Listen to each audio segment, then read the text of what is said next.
Hello, everyone. Welcome, Lynn. How are you? Hey, I'm good. How are you? I'm good. It's so good to see you. Thank you for agreeing to be here today. I'm so excited. I'm excited. I remembered on Sundays, I'm kind of out of it a little bit. So it's like, oh, yeah, I've got that. I totally had to get a calendar, and I am not a calendar type of gal at all. And because otherwise, yeah, I wouldn't have any idea either. So I feel you. So I thought we'd just kind of start from the beginning with a little synopsis of each of your series, and if you have any covers or anything like that you want to share with us. All righty, that sounds good. I started writing cozy mysteries in 2014. Well, writing in 13, but selling in 13. Maybe I wrote it in 12. I can't remember.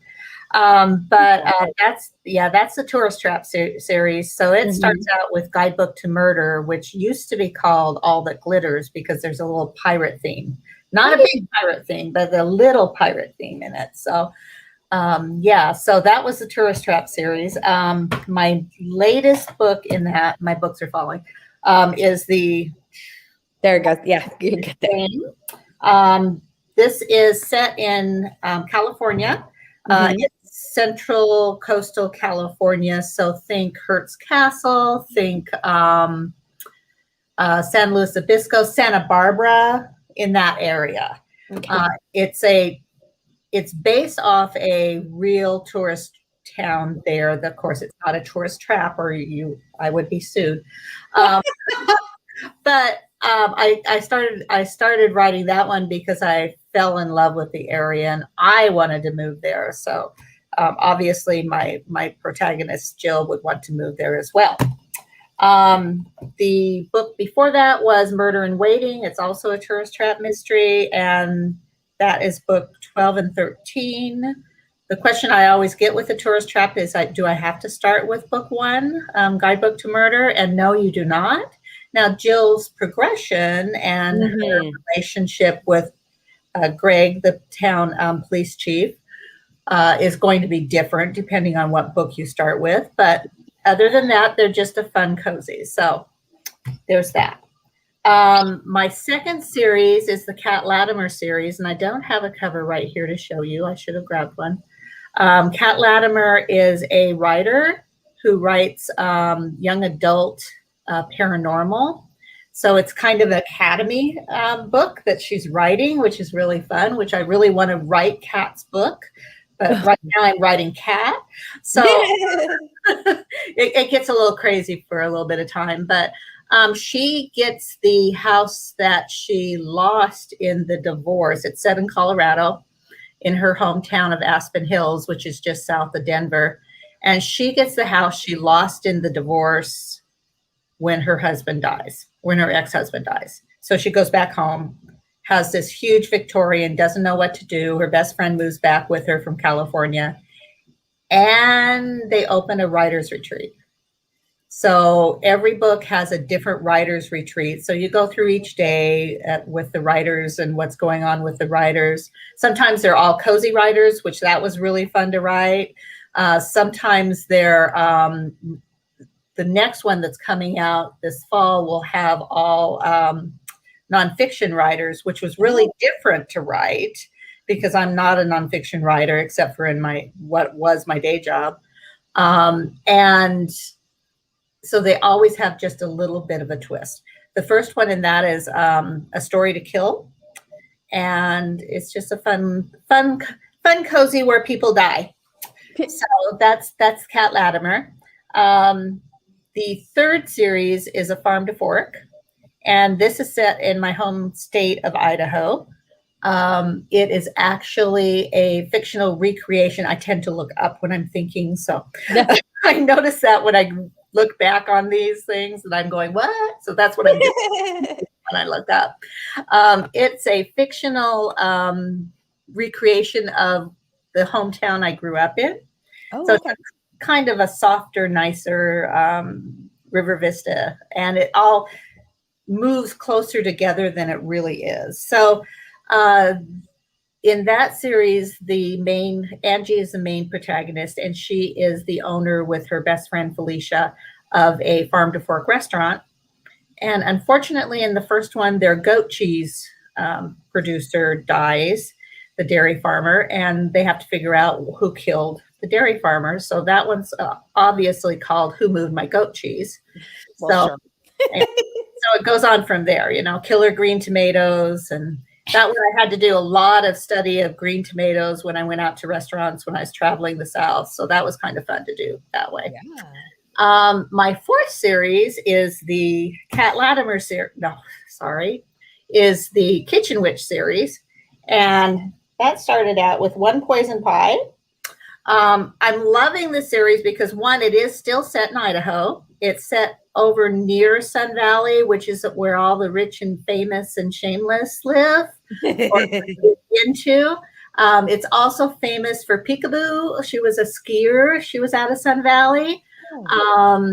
Sun Valley is very big with skiing. It's got some of the best skiing areas in North America. And Hemingway had a house there.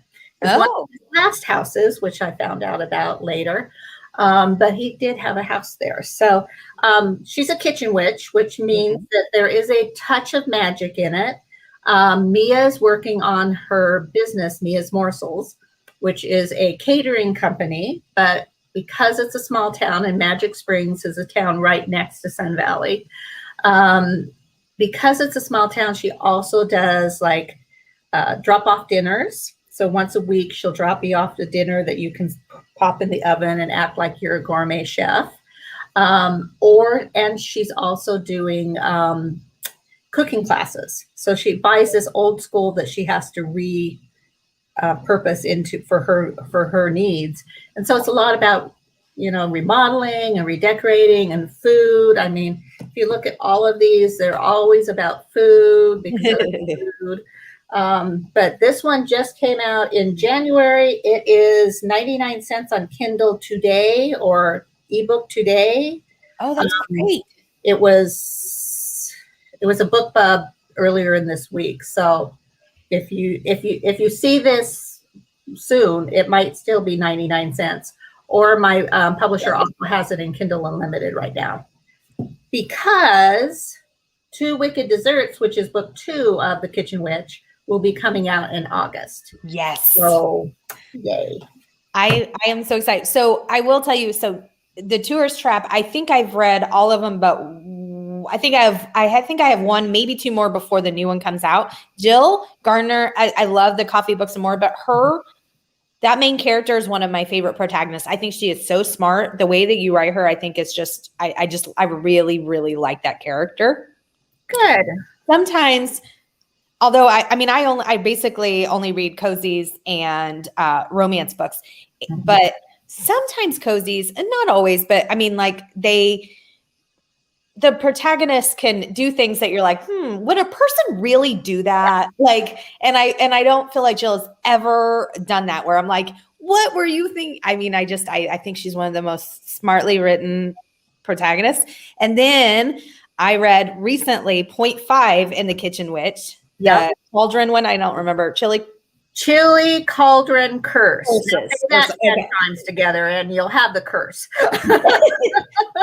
I read it. So I read the actually number 1, One Poison Pie first, and then realized there was a novella. I am loving that series. And I'm not a huge paranormal fan, but I think you nailed it when you said a touch of magic. It's the perfect amount, at least for someone like me.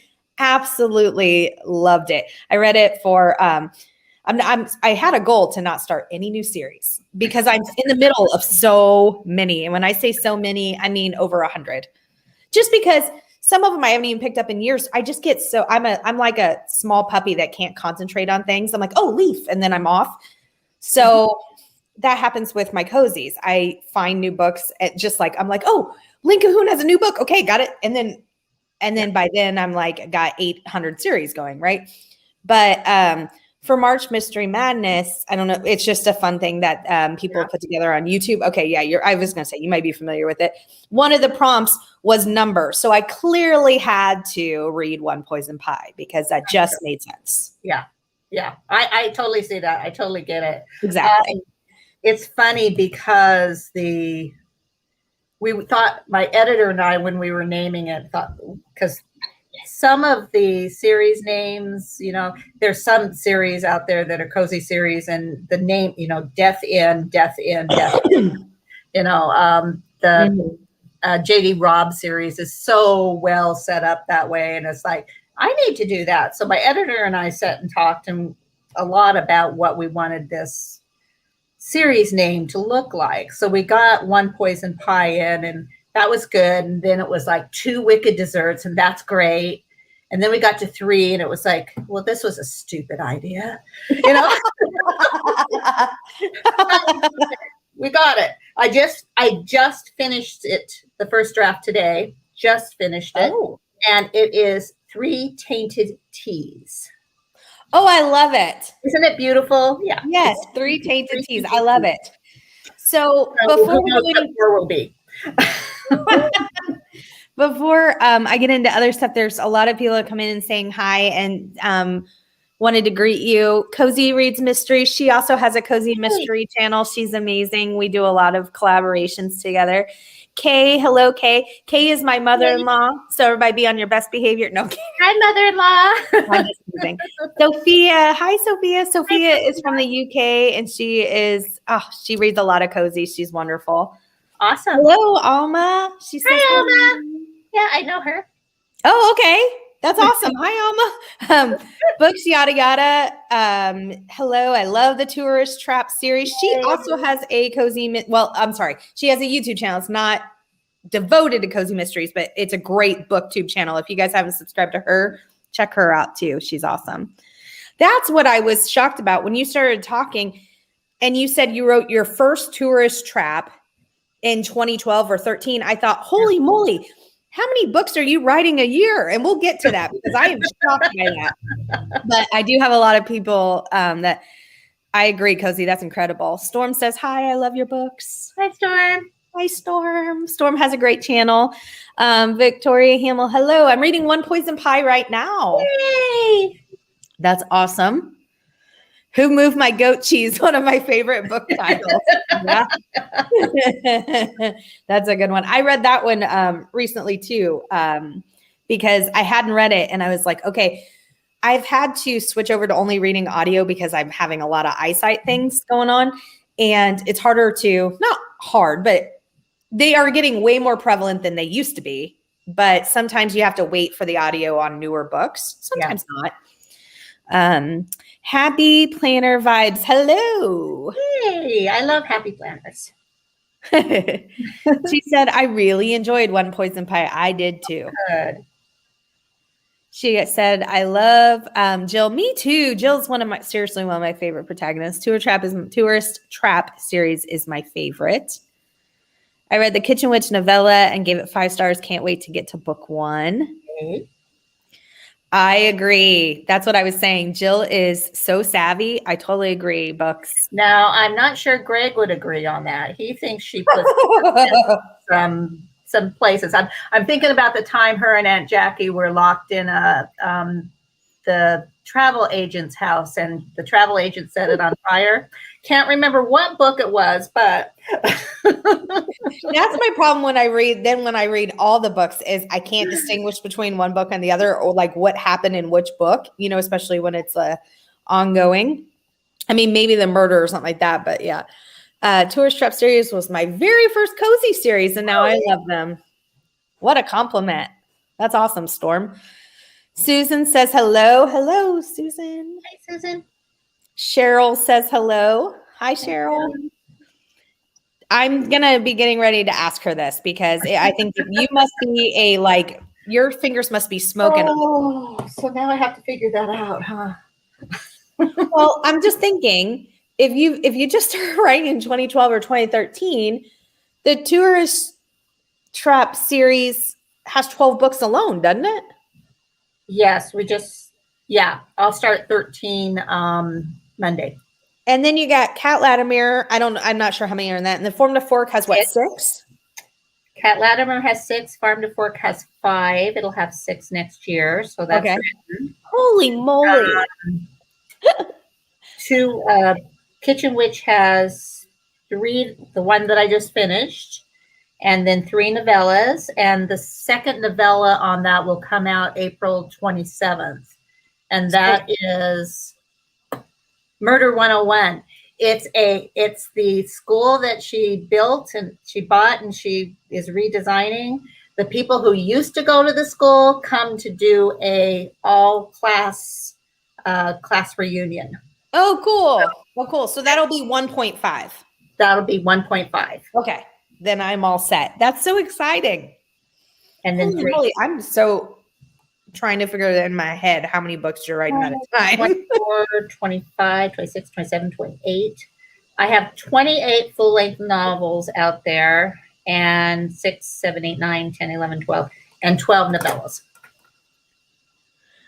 since 2012. I used to write romance. I also have some romance under Lynn Collins now. I moved them all over once I got the rights back, but apparently I kill people better than I make them fall in love.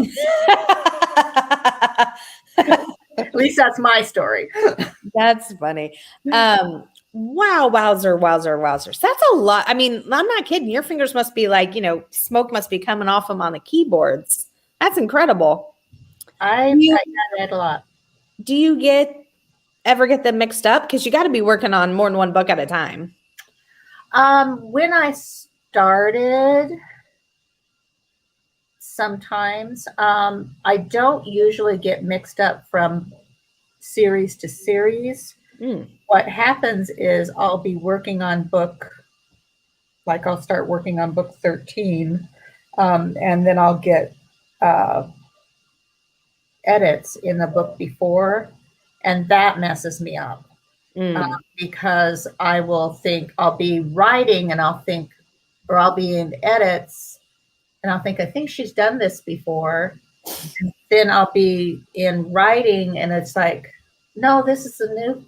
And so that's the time travel gets me on those ones. So I found that I really have, I can do edits in a different series, but I can't do edits and write forward in the same series. So I stop, do my edits, and then go back to writing if I'm in the same series. Gotcha. I'd be afraid I'd write, Mia into Coffee, Books, and More or something. I'd be like, wait, that doesn't belong there. Yes. Well, Kat did visit Jill in her bookstore, so that was good. That was fun. Oh, that is. I love when authors do that. And I think I did. I think I brought her. I brought one of Jill's people over into CAT LATIMER, and I'm going to do another one because her new barista is writing a book. Deke. I love Deke. I love Deke. I love this guy. And so he's going to go to Colorado and spend a week at CAT. I love when authors overlap their characters in a series where they just pop up. I just think that's so fun.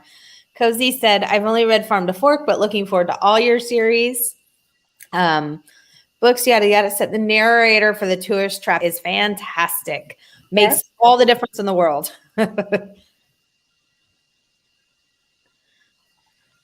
Susie said, hi from Southern California, which is where, well, I don't know if it's Southern Cal, but South Cove. Is that in? That's Central California. Okay. So a bit north from there. Okay. Love Cahoon Cozies. I have eye troubles too. Thankful for audiobooks. Yes. Yes. Yes. She said, good to know. I think she's talking about the narrator. Storm said, yes, love the narrator. Greg reminds me of a young Jeff Bridges. Who is Lynn's inspiration for Greg? That's a good question. I'm not going to be able to think. I had a Pinterest board that I think I set up. I don't know some of the new guys, so I just went and grabbed pictures because pictures get me. I'm a very visual person. Mm-hmm. Let's just see if we can find that really quick. Let's see about my books. Tourist Trap, come on, Tourist Trap. Up, casting the Tourist Trap. Oh, I love that because I always ask if Hallmark called you, who would you want for the cast? So I'm excited to hear what you're going to say. Oh my! Okay, so I did not have a guide for casting the tourist trap. I must have stopped playing with it. Because I write all the time. I don't. Let me just check about I have. But I know I pulled somebody up. Yeah, I can't think of it. I just, for me, it's an emotional thing with Greg. I mean, he's solid and a good guy and someone that you want to be with and someone that you want your sister to be with and just that kind of a person that really gets you. And so it was all of those things. I mean, I had gone through a really bad relationship before I met my first husband. And when I started writing this, it was like, the guy I want Jill to be with is going to be the perfect guy that I thought I wanted, you know? So those are the things that I look at. I'll have to think of, I'll have to go back and refill all of my casting the tourist traps. I do have a funny tourist trap-ish Hallmark type call.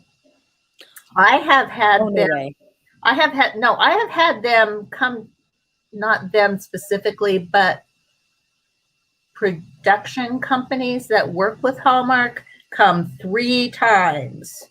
3 times. The first time I got my agent out of it because I was doing everything unagented with Kensington, and Jill Marshall picked me up and Marcel picked me up out of that. So that was cool. And then they passed. The second time it got a little bit further, it still was tourist trap, but a little bit further into it. The third time we got to the point where they were talking Lacey Chavelle and Brennan, can't think of what his name is, but they were talking people attached to it and said, would you write up a synopsis of each of the books for us? And so we did. And would you change it? Would you allow us to change it so Greg had a more active role in the mystery? And it's like, yes, of course. My agent goes, you can say no, but if you say no, they're going to say, okay, fine, bye. So I spent a week. I do all of this work on it. They say, great. It looks like it'll probably go into production in October. We'll get some contracts. And then radio silence. And that was right. Yeah, that was right at the time where Hallmark started doing their own written movies. Okay. So that's what happened is they did a few. It was at that point they did their own, and then they didn't come back to me. So, but they did look at One Poison Pie when it came out. I didn't hear anything from it, but they didn't look at it. So I'm thinking it's going to happen. It sounds like, I mean, you know, that would be amazing if the was a series. That would be great. Lacey Chavelle, she's the one that is people, Mean Girls, right? From Mean Girls. Is she? I didn't see Mean Girls. She's okay. She's very nice. She's I just really love her as a character in those books, in the movies. I did like 2 years of Hallmark watching, especially when the pandemic hit. That's all I watched. My husband just kind of went, okay, fine, have fun, you know. Yes, no, the same exact thing. My husband and my mother-in-law, I'll tell her this. His favorite activity is when I'm watching one that I've already seen, he will create his own dialogue for it because I watch them so much. So but yeah, I feel like that would be so exciting. I think that would make a great Hallmark show. It would. It really would. And they'd have so much work. They'd have so much material to work with. Absolutely. Like, Hallmark, call me, Hallmark. Exactly. I know you're listening to it right now, so just call me. Exactly. That's why I always ask every single author who they would want for a cast, because I feel like we need to be prepared when it happens. And you're right. I really should. to think this, For Jill, it's always, oh, she's too old for the part, but who I would really love when I'm thinking about Jill is kind of Mary Steenburgen.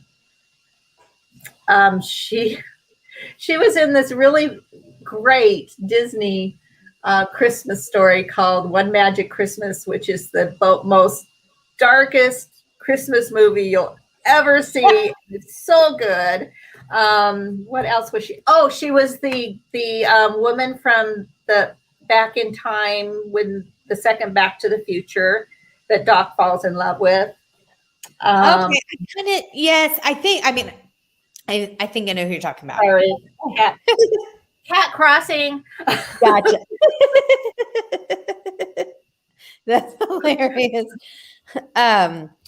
Okay. Part of my problem is sometimes people were like, well, who do you think?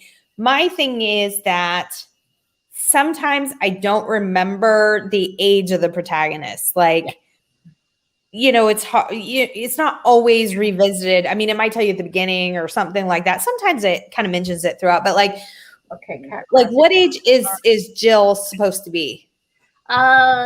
She's probably about.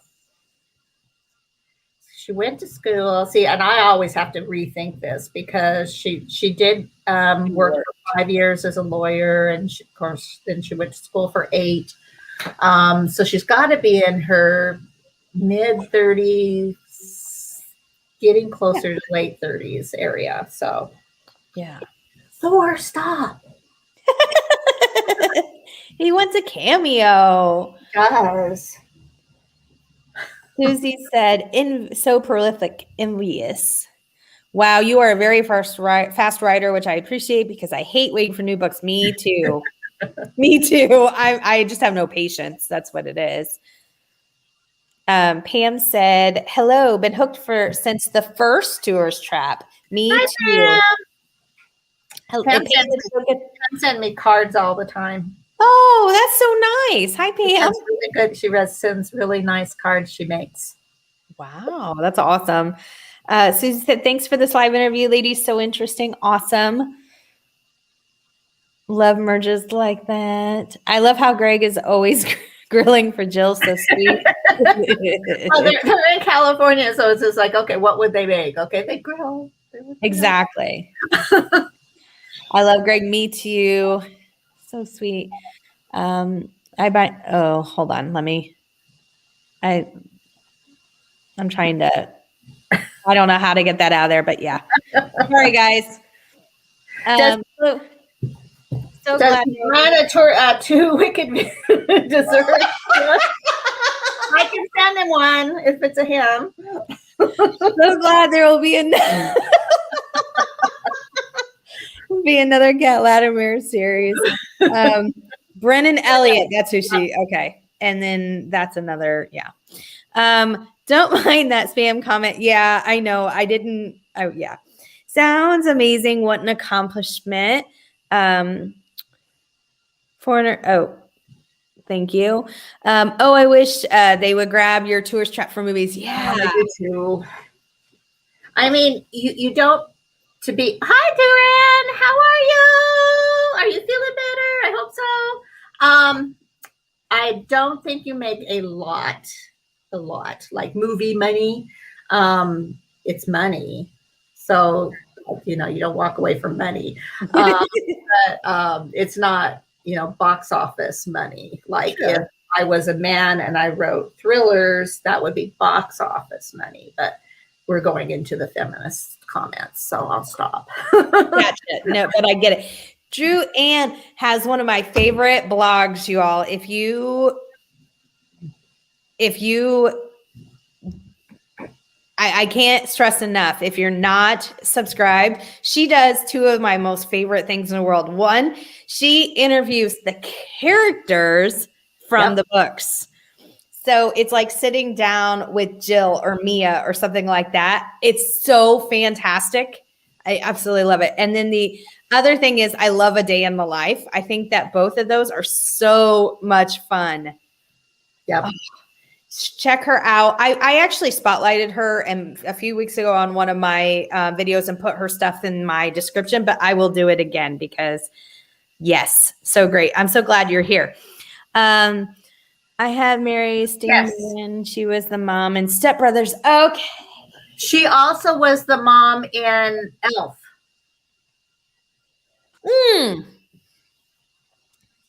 I got it. Elf, yeah. See, she's too old for Jill. So yeah, I have to think about that. Love the mom and Step Brothers. I love the idea of a Mary Steenburgen-esque Jill. Gotcha. Laughing at the kitty. So hi, Breezy. That's Breezy that just came in. Curious how pandemic and or general changes, economy, social media, etc., is impacting publishing industry, you and your work specifically. Offer readers ways we can support your work. Great question. Great question. The big issue is obviously bookstores being closed during the pandemic and people not being able to walk up and say, God, I love that cover. I'm going to pick this up. And what else does she have? For me specifically, because Tourist Trap and Farm to Fork are ebook first, there's been less of that kind of an issue for my books because I'm digital first. The larger Tourist Trap books are considered trade, so they're not in the Barnes and Noble bookstores waiting for you to buy. You have to go to a digital provider to get these. You can get it at Barnes and Noble. You just have to order it, and they're print on demand. For a new series, which I was really concerned about with Kitchen Witch starting up in January, I didn't know how many books the bookstores would be ordering. I had a nice print run, which is great, but if they all get returned, that doesn't help me at all. So if you like multiple copies of your books, buying an actual book is always a good thing. Buying an ebook when it's on sale, like One Poison Pie is on sale for 99 cents right now. I mean, throwing the 99 cents at your favorite author helps. Even if you bought the book, or you can give the digital copy to your friend or something like that. Those type of things. And getting the news out on books. We can't go to your little town and sit and talk and hand books out and sign them and smile and, make that one-on-one personal connection anymore. And so things like this are amazing. And thank you so much for inviting me. Oh, it's fun. But a lot of times we are just sitting at home going, what now? What else can we do to push this book? So don't yell at us when you see our book posts all the time. I just opened up a reader group. I hadn't before because, okay, this is author insecurity. What if I opened a group, held a party, and nobody came, But people are coming. People are signing up. Absolutely. I opened it up this weekend. And it's going to be really fun. We're going to do some fun things in it. And it'll just be more of an open discussion than you see on Twitter or Facebook, because sometimes we hold ourselves back a little bit, so not to cause controversy. So where will this be at? It is a group on Facebook. It's called Cozy Readers Hideaway. Cozy Readers Hideaway. I'm going to, if it's okay with you, I will add it to the description of this as a link. Awesome. Cozy Readers Hideaway. Yeah. I will be doing a little art group with it for my self-published books because I've taken over the publishing for CAT Latimer. Okay. So that will start with the new prequel that releases in May. But that's awesome. I'm writing down I unfortunately am not allowed on Facebook because I don't know what I did to Facebook, but I have that's a whole nother but I am totally at it. Oh my. That's funny. It is funny. I wish I would. Yeah. I'm like, what do y'all think I did? It's pretty hysterical, but I don't know. All of those, oh, is she? I love her. I love her and I love him. I didn't know that either. I'm reading your. Yeah, I didn't know that either. Facebook. We were talking, Laura Bradford and I were talking the other day, and it's like, it's so funny. They can't figure out, they can ban us for liking too many things in too short a time, but they can't figure out that John George isn't a real person because he went to Harvard, he's a doctor, he's widowed, he's got a really cute kid, he's got a boat, and he's got a Ferrari. He's not a real person, got girls. He's just not, there's just not that kind of perfect book boyfriend. If you want that kind of perfect guy, look for a book boyfriend. That's what you need. True. Book boyfriend. Oh my gosh, that's funny. Yeah. That's hysterical. I know. I don't know what it is about Facebook. Yeah, I don't know. She asked, how does your time work in your series? So in the 12 books of Tourist Trap, she's asking how much span of time has actually passed. It's not 12 years, probably. No, it is not 12 years. When I first started Tourist Trap, I would write the first 3 and then they'd age a year. I try to make the time work so that, okay, let's say it's the first one came out in May and the next one comes out in June or December. It's been 6 months. Mm-hmm. So that way it's not a year in 6 months, but the timing is around the same time as the release. Gotcha. So I can't really say how long it's been. The Kitchen Witch series, I think so we started that in like fall, and then she came, and then we've got a December one, and then we've got a June one. So we're at a year and a half by the time the third one comes out. Gotcha. I really touch them close together. Mm-hmm. Because I think if something's going to happen, like you're going to be really good at solving mysteries, that's a superpower that's probably going to wane as you age, or you're just going to get fed up with it and say, no more. I'm not doing this anymore. I don't care. Just leave me alone, people. So. Do you read a lot of cozy mysteries yourself? I don't know. You probably don't have time. There's no possible way, but I read a lot. I don't read a lot of cozy mysteries. I try to stay out of the genre when I'm reading because I don't want to pick up somebody else's. Writers specifically, and me, writers in general, and me in specific, I tend to gather things, and it's like if you see a scene in my book, it's probably because someone's told me that tale, or I've read it somewhere, or I've seen it on TV, or I thought it was a newspaper article that I thought was cool. And it gets mixed up with my real life in there. So, it's bits and pieces and things like that. And I wouldn't want to do that to another cozy author, to take something that was too close to what they were writing. But no, I read a lot. This year, my big books that I've loved have been Una Out of Order, which is a time travel book. Oh, okay. It was her the author's first book, and she gives a shout out to her husband about the fact that the house was dirty and there were too many books in the house. And I thought, yes, you're my kind of author. You're my sister. You're my sister.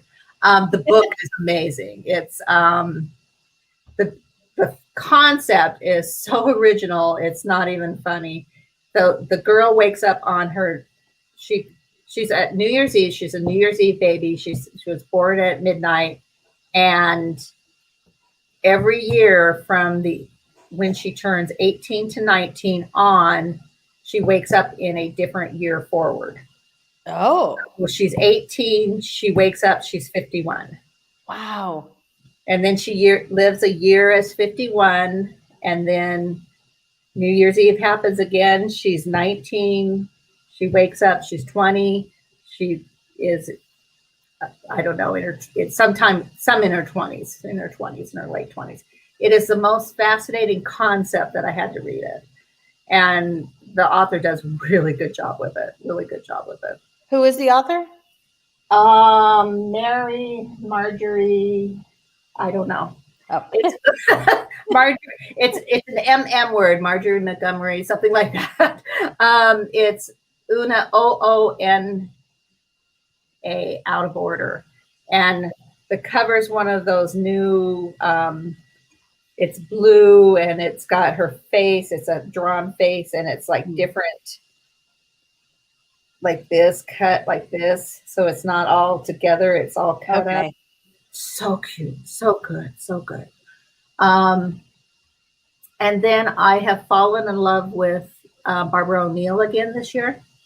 Love her books. I read When We Believed in Mermaids first.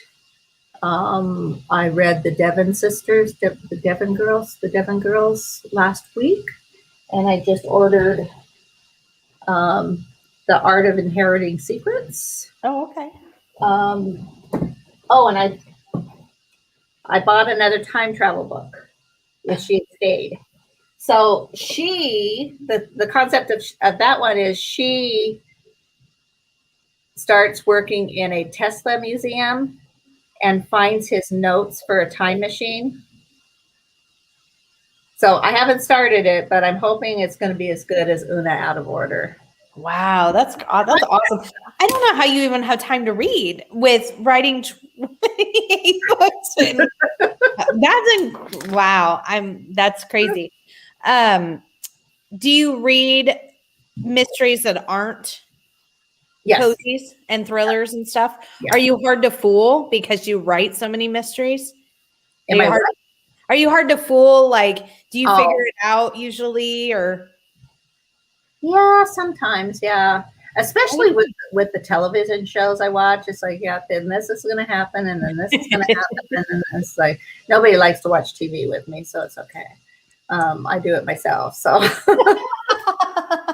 I think that's why I love fantasy and time travel and romance so much. Is with time travel and fantasy, you may not know where it's going, and you might be surprised at where it goes. So that's always been nice.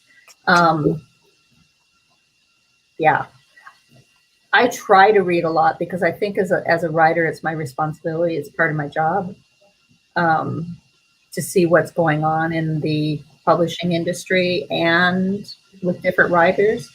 I get excited when I find something new, like that Una. I get so excited about it. And I'm so happy when it works, and I'm so disappointed when it doesn't. Or I had one, I won't name what it was. I bought it for as one of my Christmas books. Because I took some money and said, this is my Christmas money. And I bought the stand again because it was crazy expensive because it was so big. And I'd lost that thing is. It's huge. It could be a nightstand in itself. Yes. Like it, yes. Yeah, it's crazy. And I love it. And I've read it like 20 times already. And I am 400 pages in, and I'm just starting the second part. And it's just like, seriously, dude. Yeah. So I bought that, and I bought this other book, and I bought another book. And the only book I only had one out of the three that was disappointing. And it was so highly, and I should have loved it because the concept was good and the genre was right up my alley, and it was everything I wanted in a book, and I hadn't seen it for a while, and I couldn't get past chapter 1. And so I texted my friend and I said, you read this, what did you think? She said, yeah, no, don't waste your time. And it's like, okay. So yeah, I was sad. It's a big bummer when that happens. It's a big bummer when that happens. And I particularly find it when it's hyped, but also if it's an author who I've loved like previous books by, and so I'm really anticipating the new book, and then that's always I did want to say one more thing about time in my series, because with the Tourist Trap series, one of the things we did, because we knew we were writing the CAT Latimer in there, so we wanted to get some cats out before we went back to Tourist Trap. We did some novellas, and they're not in print, but they're all in digital and audio. But they don't, so they start in book, in our time, they are book 10, 11, 12, 13, 14, 15, 16. In Jill's time, they are through like the first 6 books of the series. So if you looked at when they were published, it's going to screw you up, because you're going to say, no, Jill and Greg's already dealt with that, and they're living together, and what is this? Why are they not living together now? And yeah. So if you go to my website, which is just lynncahoon.com, easy, there's where they are, a listing of all of each of the series, and on the novellas, it's where they are chronologically in the series. So okay. With the Kitchen Witch, I was really careful, because I dealt with this a lot, because I thought it was a great idea, but apparently it wasn't a great idea to my readers. I was really careful to do, this is before, this is between the 2 books, when is this hitting, so that I know where it's going to be, and time frames it's right too. And I do think that's easier, because it's a lot easier. Yeah, because I'm thinking of another series, but she has like 2 novellas. So I was like, oh gosh, book number 7's coming out, but it was listed as number 6, and so I was like, no, I've read, and I couldn't figure it out, and it was because they didn't consider the novella a book, so it was like the number was off, and then from what you would actually I don't know. It was very confusing. So I think that's smart. Yeah. Amazon has its own rules for the novellas too. So it's gotcha. Amazon has its own rules for, for everything. Yeah. And when the pandemic hit and they weren't going to send books out, it's like, seriously? Of all things, you're going to not send out books? Hello. Yeah. Exactly. I'm not talking about my books. I just need my books to come so I have something to read. Exactly. I mean, like, of all things to people aren't leaving. There's not anywhere I couldn't believe. Yeah, it's insane. It's insane. If you were murdered, let's all knock on wood that that's not going to happen, but it's always the husband. What's that? Right. It's always the husband. Who would you want to solve your case? Book or TV detective? Either one. Just curious. Oh, you know who I would want to solve my case, because I just watched it and I thought it was the funniest thing I've ever seen in my life. The Resident Alien. Oh, I don't know that. It's a CW series. Hopefully it goes on, because it has the cliffhanger to go on. But I've been fooled before, because I'm still waiting for Uploaded, which was an Amazon series where he's dying, but he's not really dying, but his rich girlfriend takes his brain and freezes it and puts him into a different place. Oh my gosh. Anyway, there's supposed to be a second season and I haven't seen it, but whatever. It's this Resident Alien dude is actually an alien. He came to blow up Earth because we're stupid, and they've tried and tried and tried, and duh. And so they've decided that it's time. You're cutting it off. And so he came to blow up Earth, and he crashes, and he gets set up in this little podunk Colorado town, and the doctor gets murdered. And so he took the form of a doctor who has a cabin in the area on a lake. And so when the doctor gets murdered, he has to become the town doctor. Oh. And every time you're sitting there talking, he's talking, and he'll say something, and he'll either laugh, ha ha ha, I didn't mean it, everyone's gonna die tomorrow, ha ha ha ha ha, all those times, or I'd really like to kill my wife, ha ha ha ha, and it's just like, and maybe they will die tomorrow if I find my, he's just great. He is so funny. I love that show. It makes me laugh. Even when I'm sad, it makes me laugh. So it's a good show. He could It'll take a while. And that was on CW? That's on CW, yeah. That's hilarious. Oh, Breezy said, I'm always excited to see a new book from you. Yay! That's awesome. I was, yeah.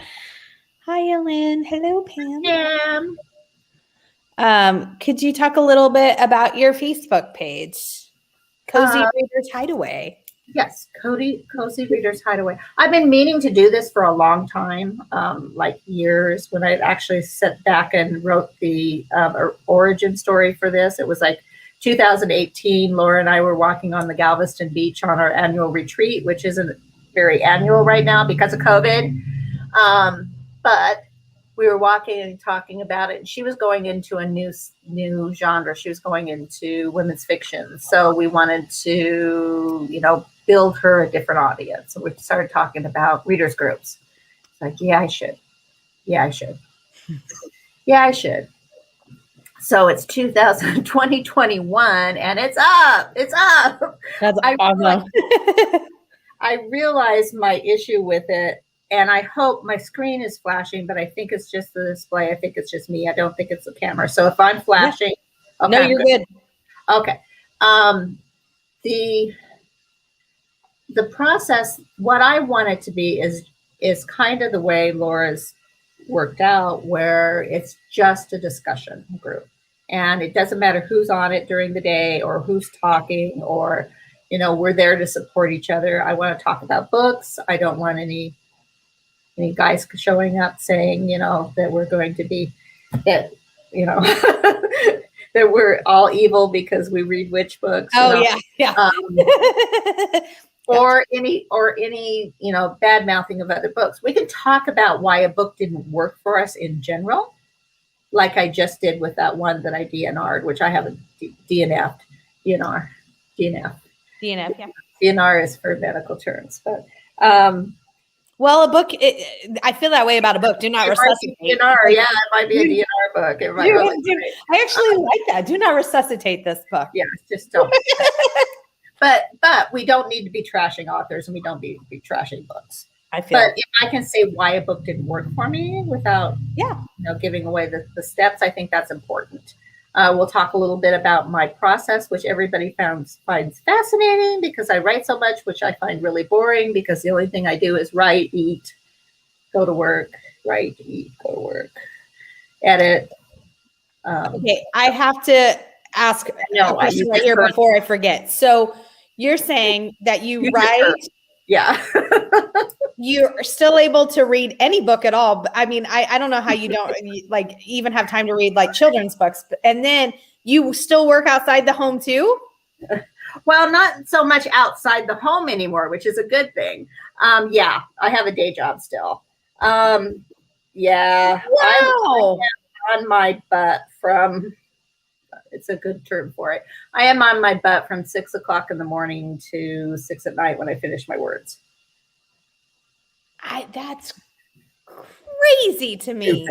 You know why I'm working?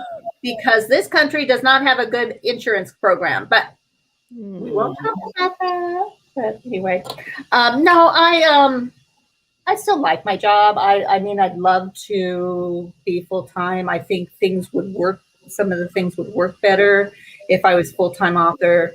I'd have a lot more time to read, which would make me really, really happy. And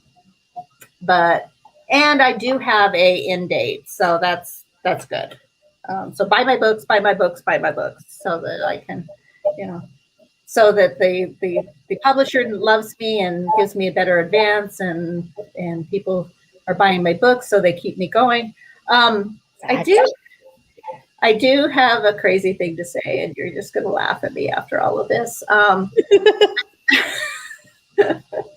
So after I write the next tourist trap, which will come out March next year sometime. Yeah, March of next year sometime.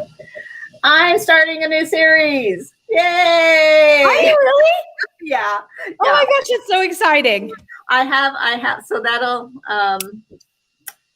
yeah, there's a good and a bad to it. I'm starting a new series.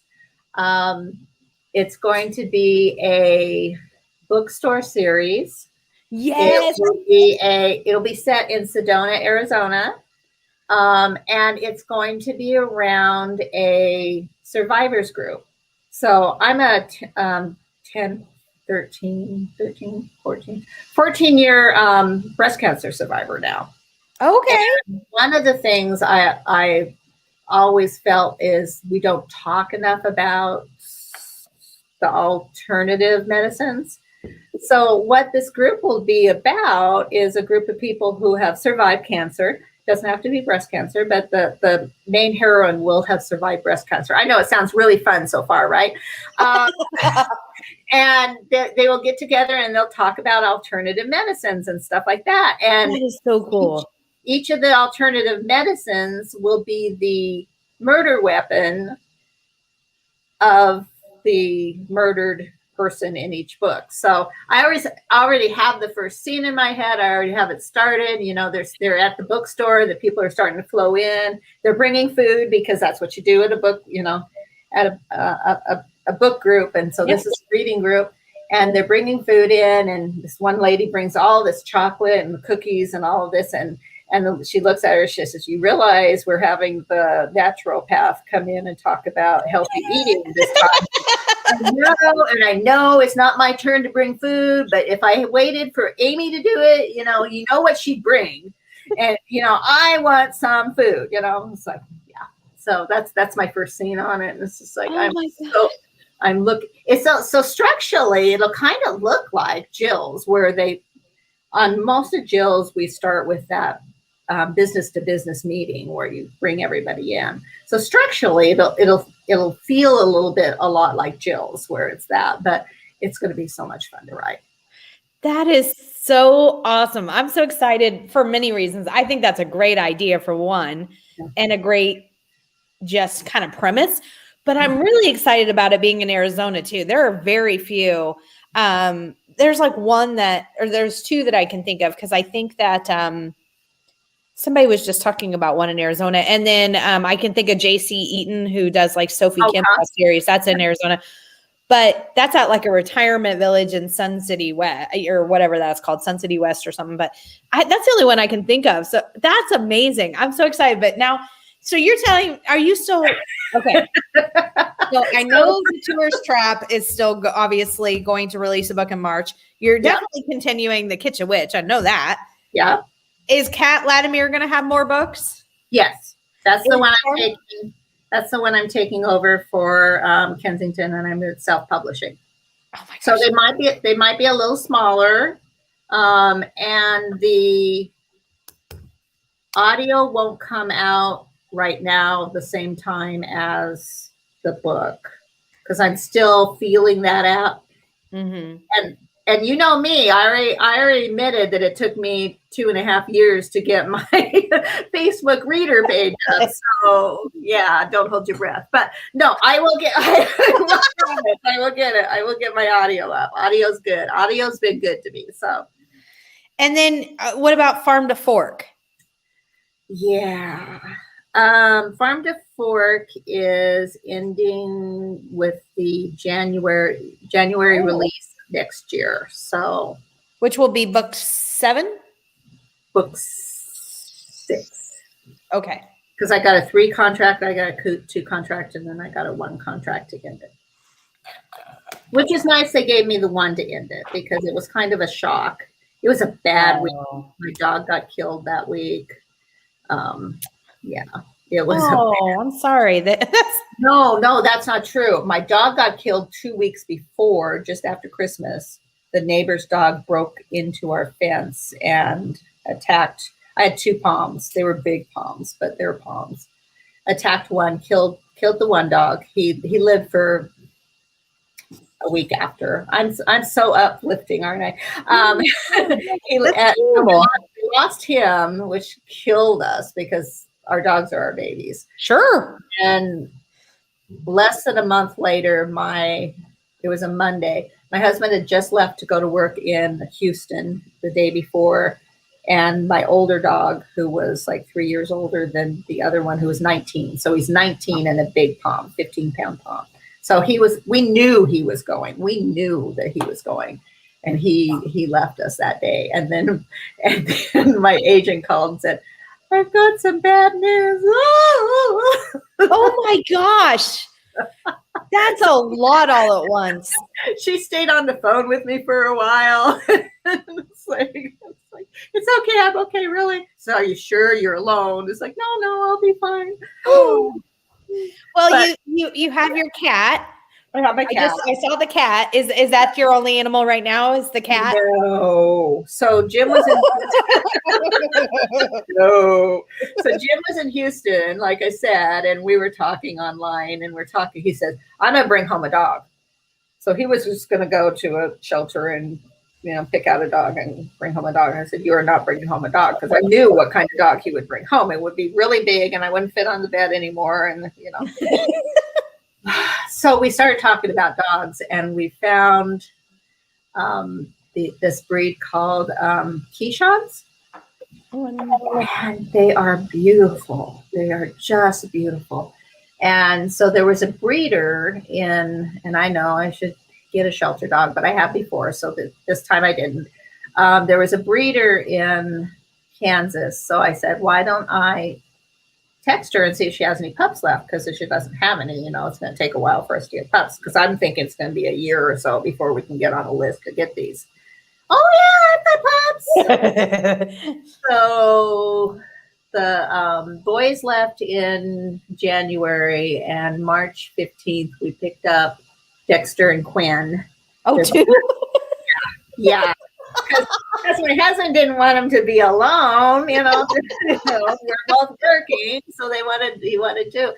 Dexter and Quinn, brother and sister, and we wanted medium dogs so that they weren't so tiny, so they'd be able to fight better, apparently, I think is my husband's point. And so now they're 44 pounds and 40 pounds, and they rule the house, and we've had them for 2 years now, and wow. They are the love of our lives besides Thor. So. Wow. That's funny.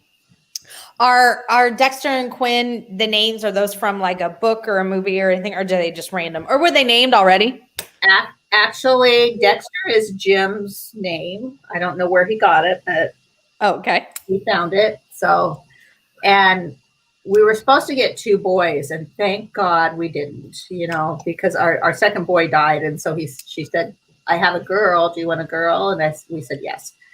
So the boy was going to be Q, or Quentin. It's going to be Quentin. Was going to be my boy. And so I still liked the idea of Q, and it was from The Magicians, which is another, it's a book. It's a fantasy book, The Magicians, but it was also a 5-year series on Sci-Fi or. Okay.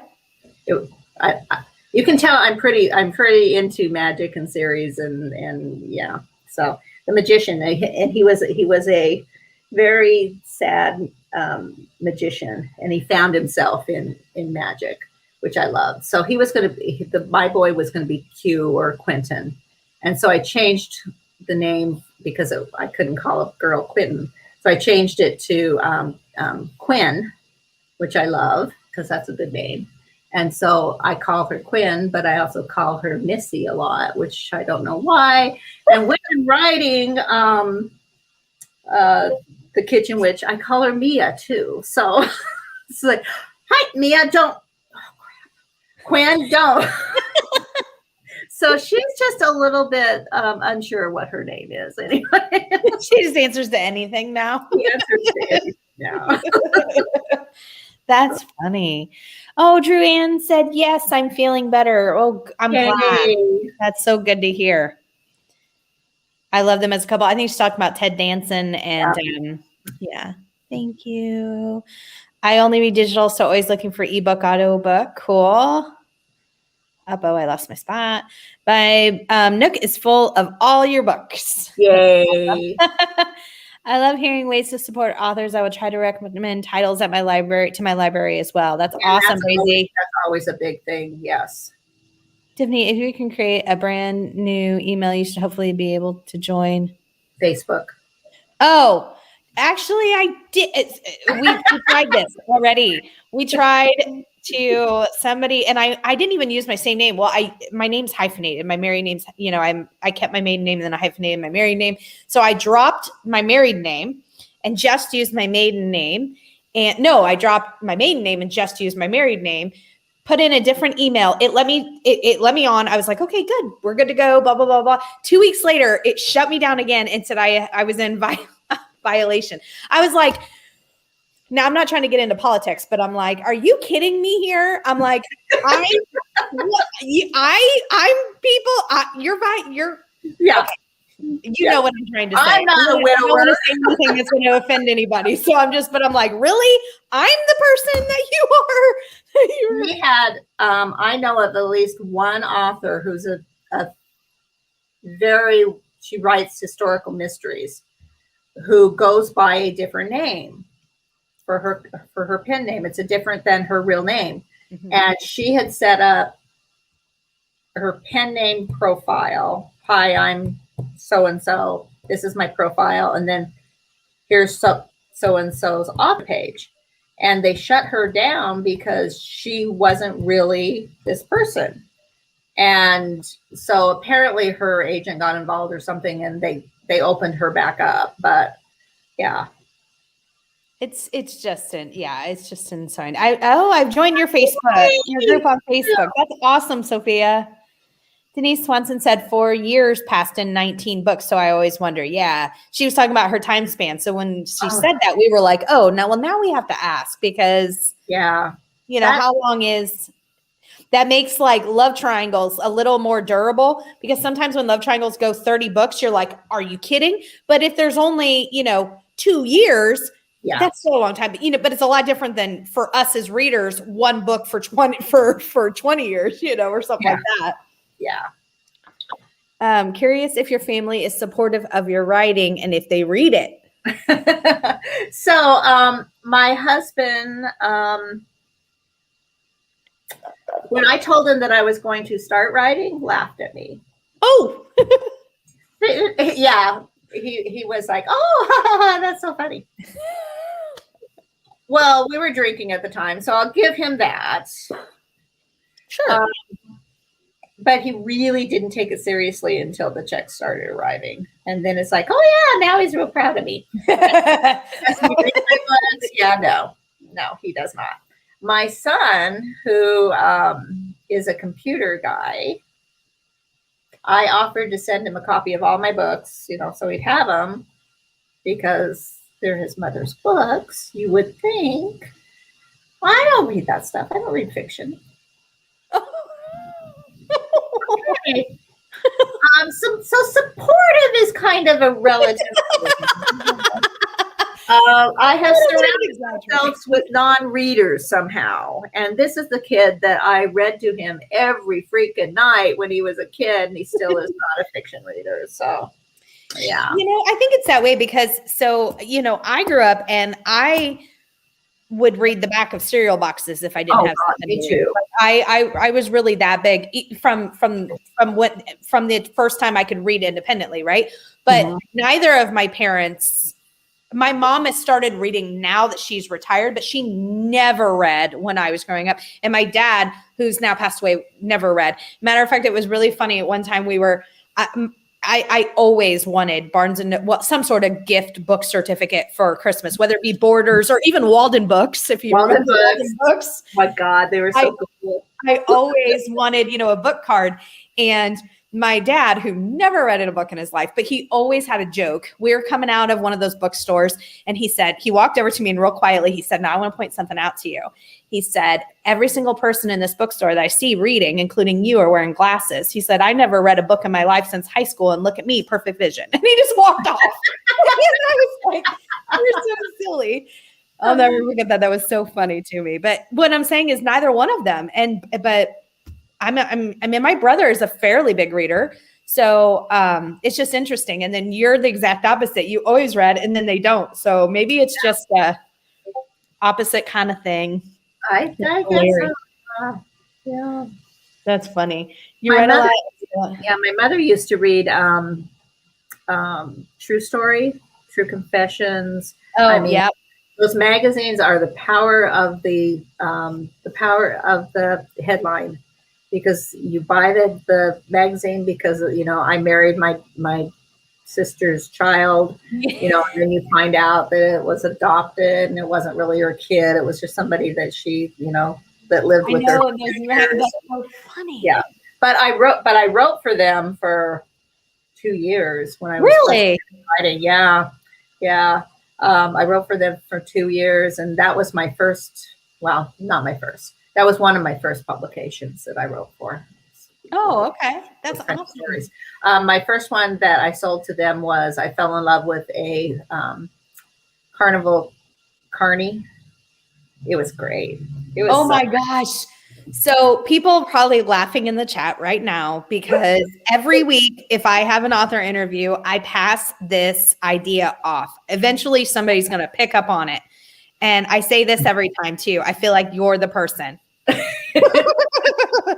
I really want to see a cozy mystery that's set at a traveling carnival or an amusement park or something like that. There are so many ways. You should say that. Are you being serious? Or are you messing with me? Because if you're messing with me, I don't have room for it in my current writing schedule. Sure you do. You write like a pro now. I am retiring from the day job in February, so nice. I am trying. I have a 3-book idea. Yeah.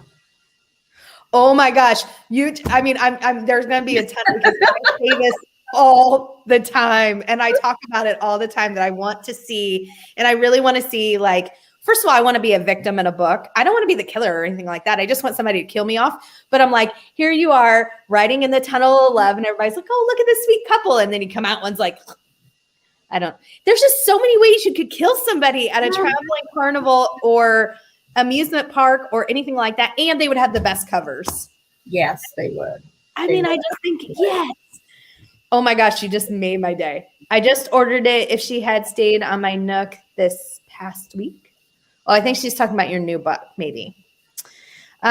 Who are your historical dead author heroes, if you could have dinner with, sort of question? Dead author heroes. I probably would have said Hemingway before I watched the documentary on him, and he was kind of an ass. But the thing about Hemingway is, even with the documentary, he was so in love with love. And you got to give it to him on that one. So I'll leave him on there. I'm trying to think of dead people that I read. I used to think I was very literary, and I used to love reading literary fiction, and then I try it again when I'm older, and I don't. But I really enjoyed when I was a kid. I tried reading it again, and I didn't enjoy it as much. Or I tried listening to it. I think that was the problem. I tried listening to it, and it didn't translate into the audio very well. Shirley Jackson, I write her. So there's a dead one. And I think Richard Bach's dead now. He wrote Jonathan Livingston Seagull, which is the mantra for 70s girls who were, readers. Okay. But the book that I loved that he wrote was called Illusions. And I have a romance, at least short story, that I'm thinking about sending to Women's World, because I've sold 2 to Women's World in the past too. Oh, okay. Around that book. I mean, it's itinerary around the book, but around that book. But it's the adventures of a reluctant Messiah. So it's a guy who becomes not Jesus, but like Jesus. Okay. And he can do miracles. Wow. And it's just a little short book, and it is filled with life wisdom. Like everything you try to do isn't going to work because you can't just try, you have to do it. That's not a real quote from it. I haven't read it for a couple years, but I read it. It's on my bedstead. It spoke to me so much. So those 3, Hemingway, who would be an ass, Shirley Jackson, who we'd probably fall in love with, and Richard Bach, who I'd be able to talk high level, not religion, but spirituality. That's awesome. Wow. That's awesome. I asked which order to read the Tourist Trap novellas. Okay. Yeah. As long as you're not talking order in between each book, because I'm not sure which way it goes. But with the novellas, it is Rocket's Dead Glare. That's a hilarious title. Which is a 4th of July book. Yeah. It is. Well, we could have read that for space, guys, for March Mystery Madness. Yeah. Santa Puppy, which is fun. And then there's another one in that. No. It is Rocket's Dead Glare. It is A Deadly Brew, which is Halloween. And then it's Santa Puppy. And then it's St. Patrick's Day. So it's Corned Beef and Casualties. It's Mother's Day, which is Mother's Day Mayhem, which I really love that because she visits Oregon. And then it's the Thanksgiving one, which is Have a Mummy Holiday. That might not be right. It's the mummy one. It's the mummy one. And it has a hand it has a Jeep turned over, and it has a hand out of the sky. So out of the sand. Covers on the Tourist Trap series and the new Kitchen Witch series, the covers are amazing. Yes. They are really, really good. And the others are good. I actually don't know if I've seen a lot of the CAT Latimer, but the Kitchen Witch and the Tourist Trap, seriously, the covers are, all of them, every single one are great. Yeah, we got the first 3 because when I sold the first books, it was 3, and we're going to do a fast release on them. This was back in 2014 when that was a new thing to do fast release. And my editor hired out all 3 of the Tourist Trap at the same time. And they came back and they were just so perfect and beautiful. And it just built that town for me. And with the Tourist Trap, a lot of them are places in town too. So as you set the books up, you can see the town growing. The one that's the Scooby-Doo van, not Hospitality and Homicide, it's... Oh, I don't know which one it is. I'll have to think about it. But the one has a Scooby-Doo van on it. It's supposed to be a food truck. And they went crazy with this Scooby-Doo van, which is just gorgeous, and it's fun, but it was not a food truck. But it was okay. Yeah, that's it. All of them have been great. I know which one you're talking about. I just think all of them are fantastic. And the Kitchen Witch, like I said, I love the color, the green on that. I just love it.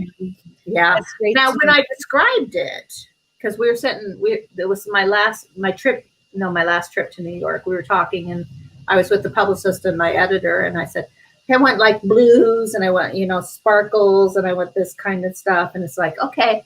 And then when it comes, it's green. It's still got the sparkles, but it's like green. My mother would be so sad. My mother doesn't like green, but it's okay. They're gorgeous. They're gorgeous. And yeah, they're a little different on each one of them, which is kind of funny because it's the same cat. So he's got a white spot on him, which he doesn't have on. He looks more gray on this one. He looks more gray and white on this one. And in Murder 101, he almost looks black. So it's the lighting. Yeah, it must be. Or it's his magic. So there you go. Cozy said that's great to know about where they are. Thank you. I've been spoiled on some novellas. She's talking about the order. Yeah. Suzuka said, curious how you first broke into cozy publishing industry. Yeah. So I mentioned before that I had started writing romance first. So I had gone to my local RWA and I became a member and I joined. And when I joined something, I joined all the way. And so they needed someone to run their annual writers contest. And I said, sure, I can do that, not knowing how much work it really is, which it really is. And then somebody said, oh, I'll help. And then she didn't. And so anyway, I do this contest. And at the end of the contest, you set up 3 editors or people in the publishing industry to read the top 3 things. And so I did. And Essie Sohan was one of my editors. Who jumped in and said, yes, I'd read. So when I had sent All That Glitters, which became Guidebook to Murder, to every agent in the world, and everybody had turned me down. I had already gone to one, I usually don't talk this much. During my day, I had gone to at least one national RWA conference. I think that was the New York one. And I'd gotten I had this little card on my desk that said that Alibi, which was one of the publishers or a imprint of one of the publishers, accepted non-agented, and so did Kensington. So I sent it to both. I looked at their people, and the lady I worked with on this contest was one of their editors. She had just started. So I sent it to her. A couple months later, she was just starting as a real editor. She had been an assistant editor somewhere else and had moved to Kensington. She emailed me back and she said, in your query, you said this can be this has serious potential, because somebody told me to put that in there. And she said, what are you thinking about for the other books? And so I answered her, and then I emailed Laura and I said, she answered me back and she said this and she wanted to know that. And Laura said, don't answer her back. And I went, I already did. It's like, kind of already did. So anyway, it worked out, and they bought 3, and it was just about the time my first one released in July 14, and no, my first one released the year before, and I was now I'm trying to remember. My first one released in July of 19 or 14, and then, yes. And then we had another one. And by the time I got back to the RWA to meet everyone, they had already put it on BookBub, and it hit number 6 in the Kindle bookstore that time. That was Guidebook. And the New York Times still had an ebook listing, and it was in the top 10 of the ebook listing. Wow. And so I am officially a New York Times bestseller with my first book. Oh my gosh, that's so cool. It's the only book that's in the bestseller list. But hey, your first one is not, that's a pretty impressive, right? That's awesome. So yeah, so Kensington loved it for a while. So yeah, that's really cool. Wow. Whenever my friends ask for new books to read, I always suggest the Tourist Trap series. And even one of my friends in the UK has started reading your books. That's awesome. Yeah, Upload. That was the name of that story. Yes. Oh, okay. Thank you. And had season 2 yet, and it's been more than a year, guys. I know, pandemic, but what the heck? That just gives them more time to write. So that's definitely not, to me, that's definitely not an excuse. Cozy said, you read, write, and watch TV. Are you sure you aren't hiding a time machine? That's a great question, because and she's working. And she's working, guys. That's crazy. Sounds like you need to see a UFO. Oh, this is good. This is good. I don't have well, for Pete's sakes, that person again. Sorry. Am I flashing you? What's that? No, is it flashing? Oh, no. Please don't flash us. Okay. Yeah, good. Oh, he's talking about your book. Yeah. Oh my gosh. Sorry. It's that. Yeah. The guy about angels and demons. Okay. Or something. I don't know. For Pete's sakes. Amazing work. I'll have to die in my next book. By magic. By magic. Yeah. A new cozy series. I know. That is so great, Lynn. A new series. Can't wait. I know. The Survivor one is the one they're talking about, which sounds just amazing. I think Lynn should open a retreat like Cat did. A writer's retreat. Nice. Good idea, Pam. That is so exciting. Storm says, yes, a new series. Cozy said, sounds great. Tiffany, if you click on my name, and then I think you can make me a mod or moderator to get rid of, She's offering to help.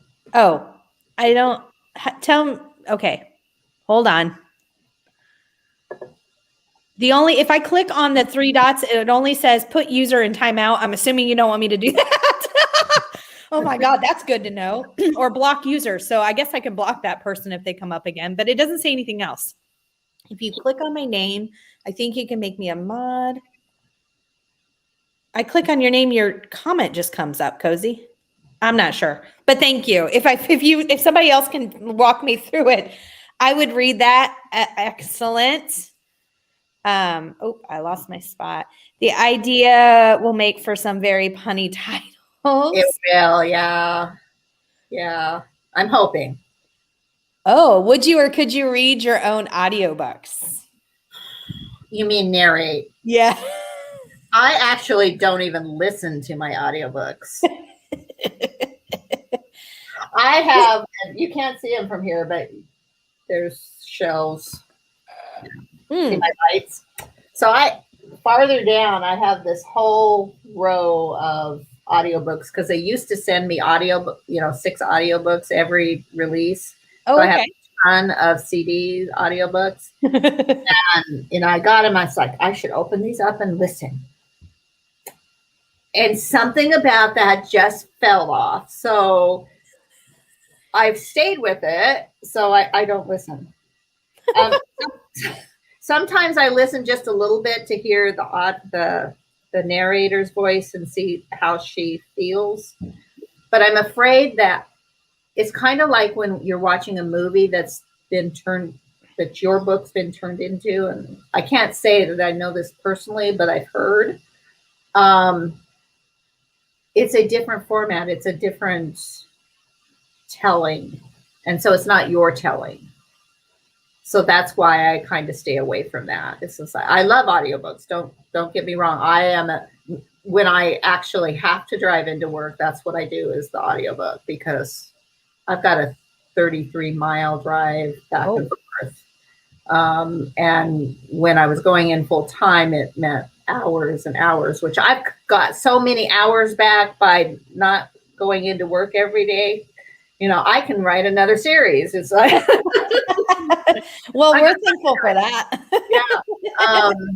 Yeah, I love audiobooks. I just don't do them myself. And I'm afraid that I wouldn't be able to the question was, would I narrate it myself? And I don't think so.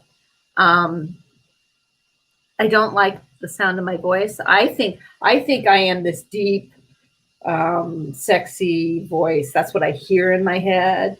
And then it comes out, this squeaky voice is really up here. And it's like, oh my God, who is that? Is that me?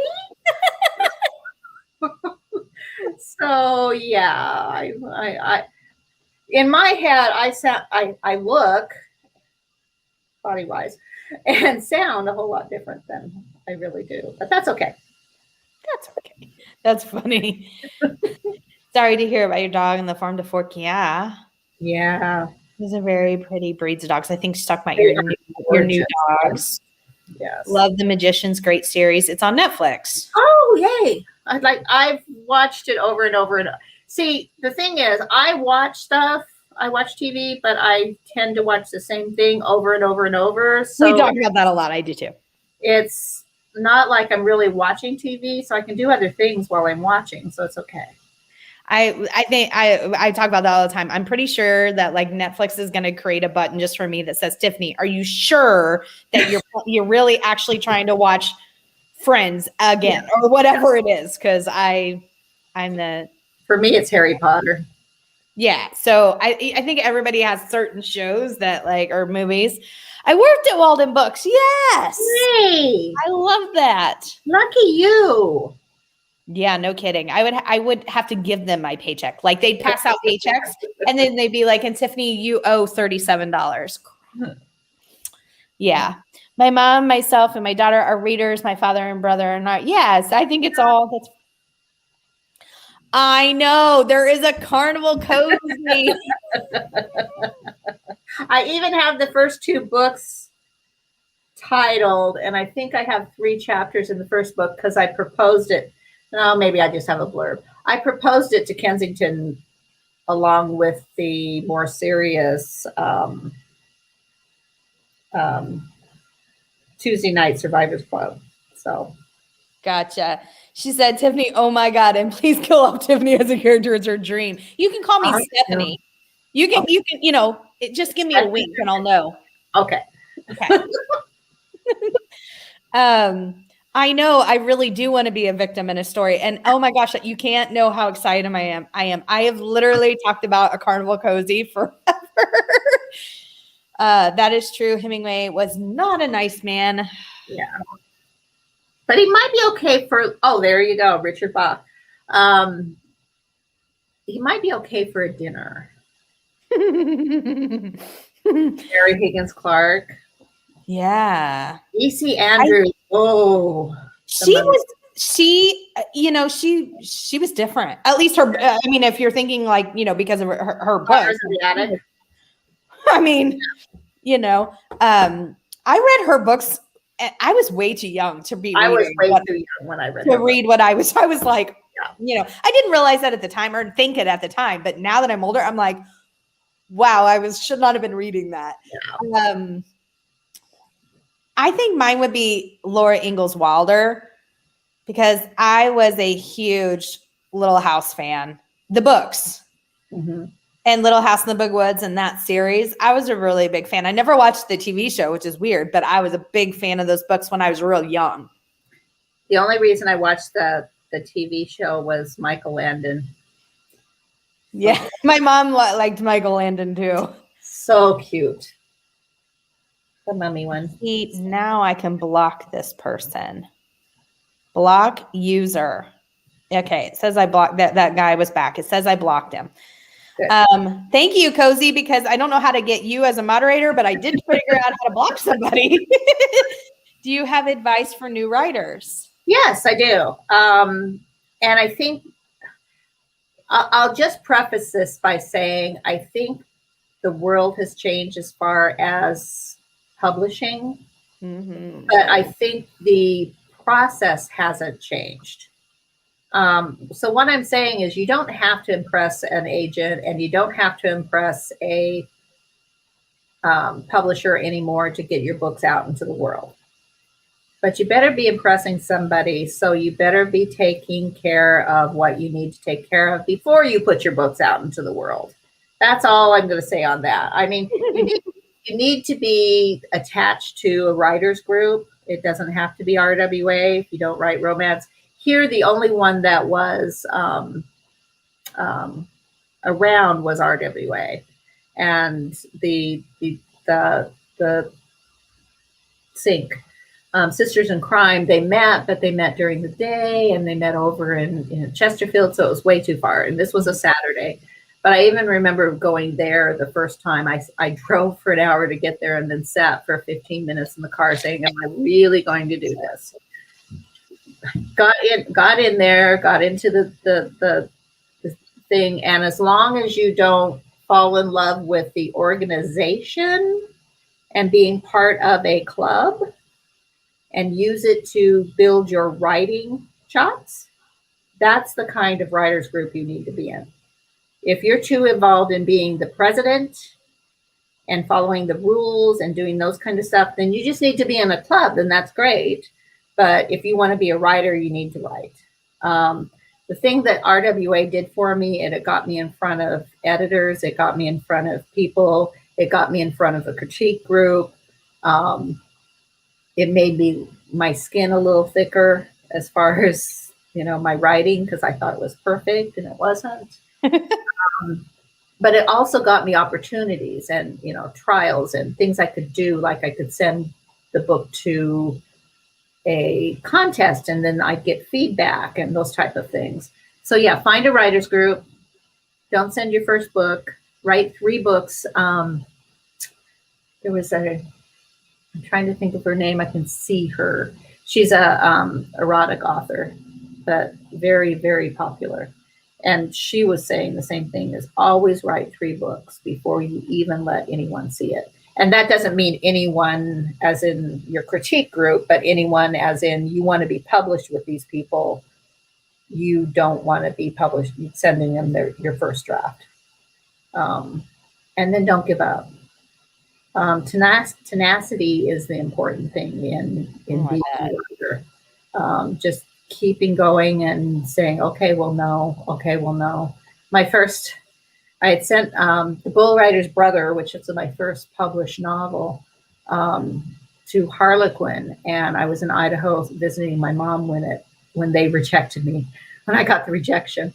And my husband opened it up and read it over the phone to me. And I said, oh, that's okay. I said, I think I'm going to take that book and I'm going to send it to a digital first publisher, because at that time there were big ones. Crimson Romance is who I ended up going with, who eventually got me to Simon & Schuster. So I am a Simon & Schuster author, but and he said, but honey, they said that it needed some work and there were these reasons why they didn't take it. I said, yeah, those are reasons why they didn't take it.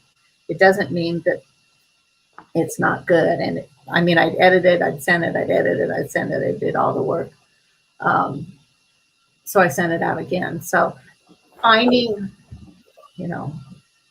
that one place that'll take a chance at you is really important.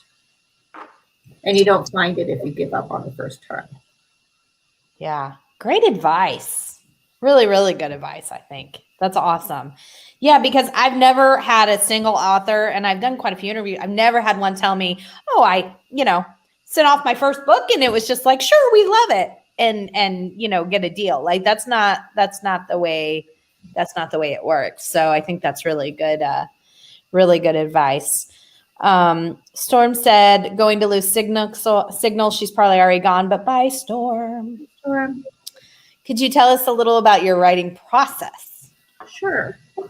So when I start with a book, I know who's going to be, I sit down and figure out who's going to be in the book, because I love me a big cast of characters. So I have to physically limit the people who are going to be in the book at the time.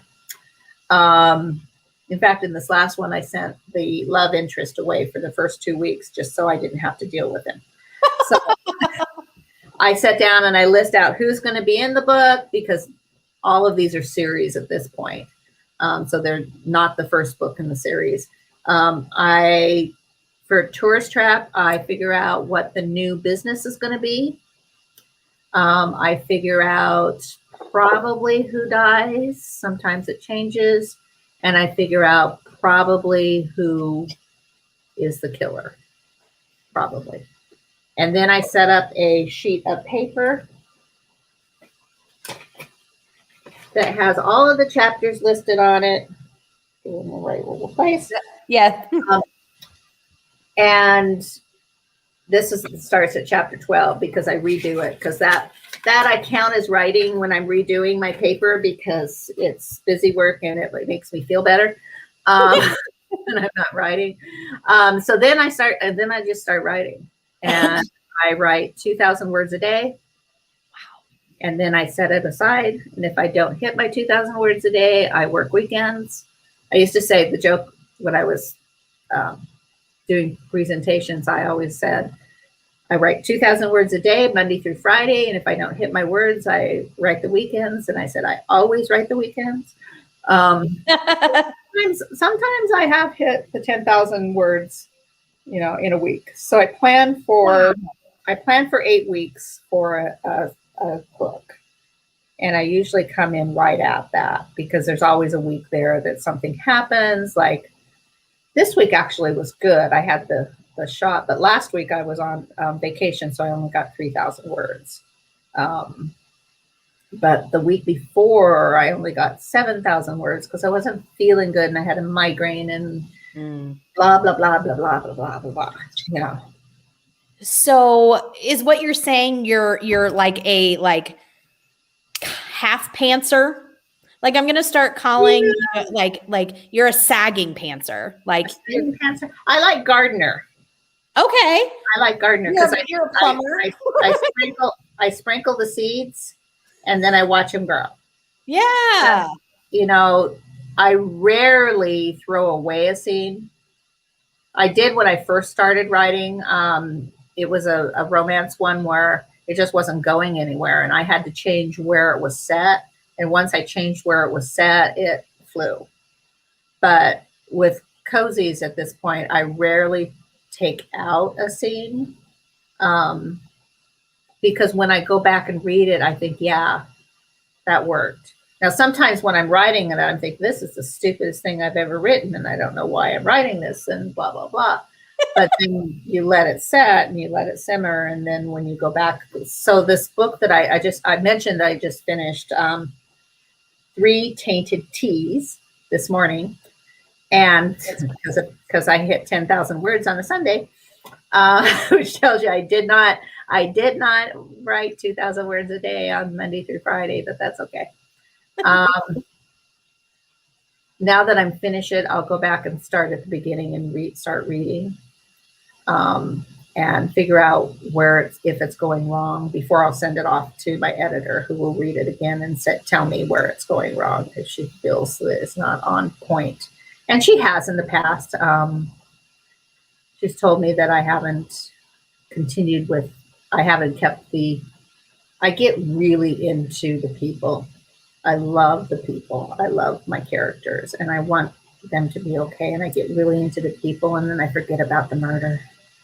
But it all seems to work at the end. So absolutely. And for me as a reader, that's right up my alley, because although obviously I'm reading for the mystery too, that is secondhand. I am cozies draw me in because of the characters, like you're saying, and the setting. Like I want to go back to Magic Springs, Idaho, and see what's going on there. I want to know, what's happening in the next, I like the everyday details. I like to see what's going on at the business to business meeting. I want just that sort of stuff. And the mystery just kind of, it's there and I enjoy it. Don't get me wrong, but that's not.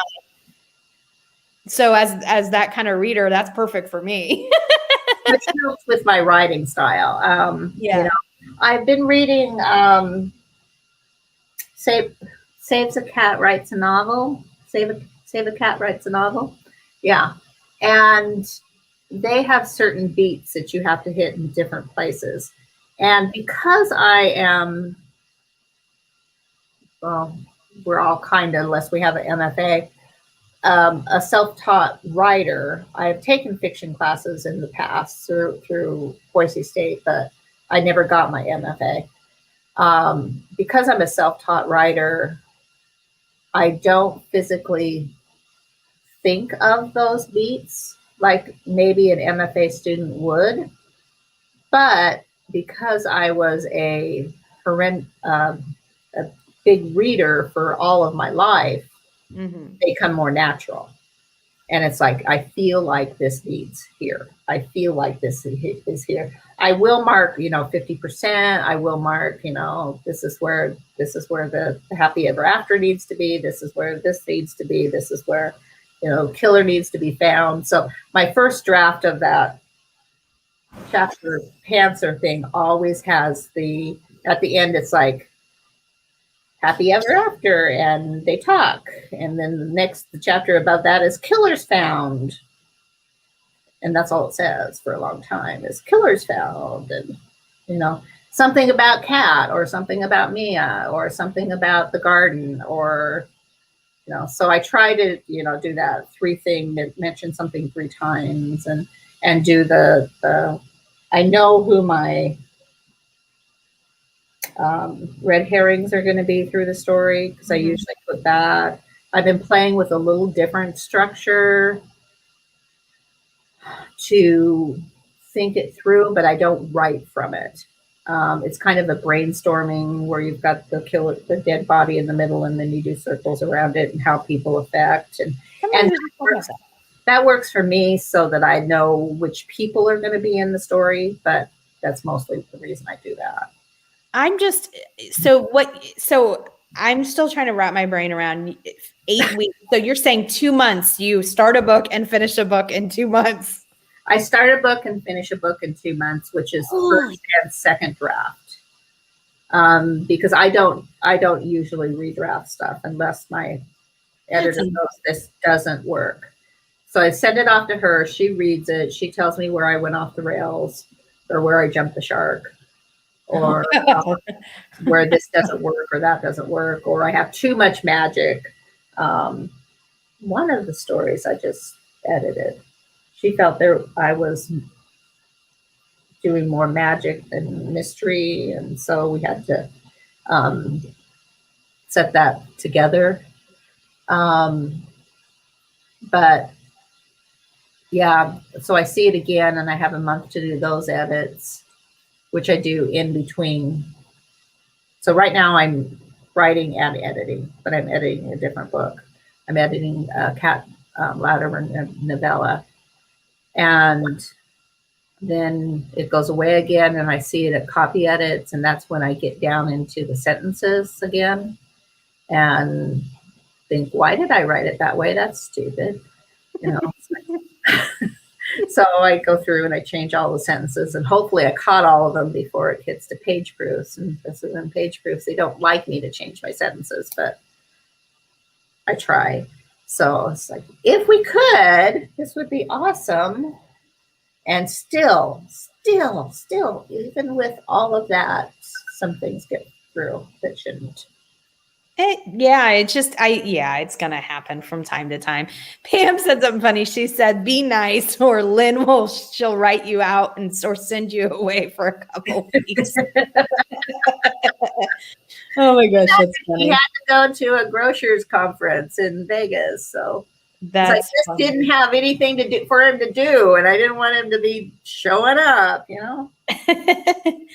Oh, that's funny. Yeah, 2,000 words a day. Wow. I know. It's incredible. Or L.L. James. No, it was She also said Heather Graham. No. I don't know. No, Heather Graham actually, her mysteries are a lot like cozies. They're paranormal cozies. The crew of hunters. Such good books. Another series that I'm buying and keeping. So 32 books in it, so it's crazy. Oh my gosh. Yeah, Heather's got a lot out there. It's a lot of that's a long-standing series right there. She's one of my I want to talk to her forever authors and pick her brain. But yeah. I don't know where I was going. Anyway, books, authors don't just throw stuff up and then print it. And that's the one thing for new authors, it's really important. And I honestly thought that was the process until I started sitting down with more people. Was you sat down, you wrote a book, and you sent it off till somebody said yes. And then I started, to kind of talking with you guys, and the process is incredible with the covers and the titles and all of those things and all what goes into the making of it. I would have no idea. Yeah. The first time I got real edits from a real New York editor, it was like, you're messing with my book. Why are you messing? It's my book. It's not our book. It's my book. And it's just like, no, Lynn, once you signed it away, it's not your book anymore. It's our book. So wow. Yeah, that's interesting. Cozy said the characters in the town are better than the mystery. I agree. I mean, really, that's what I'm the same way. I'm much more character driven and setting and on all those things.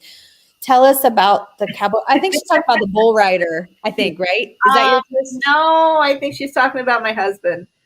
Oh, I'm thinking because I always refer to him as the cowboy when I'm writing. My husband, when I met him, he told me he was from Texas, and we were sitting and watching the people we were dating. We were sitting and watching them play darts. So we were sitting and talking and getting drunk.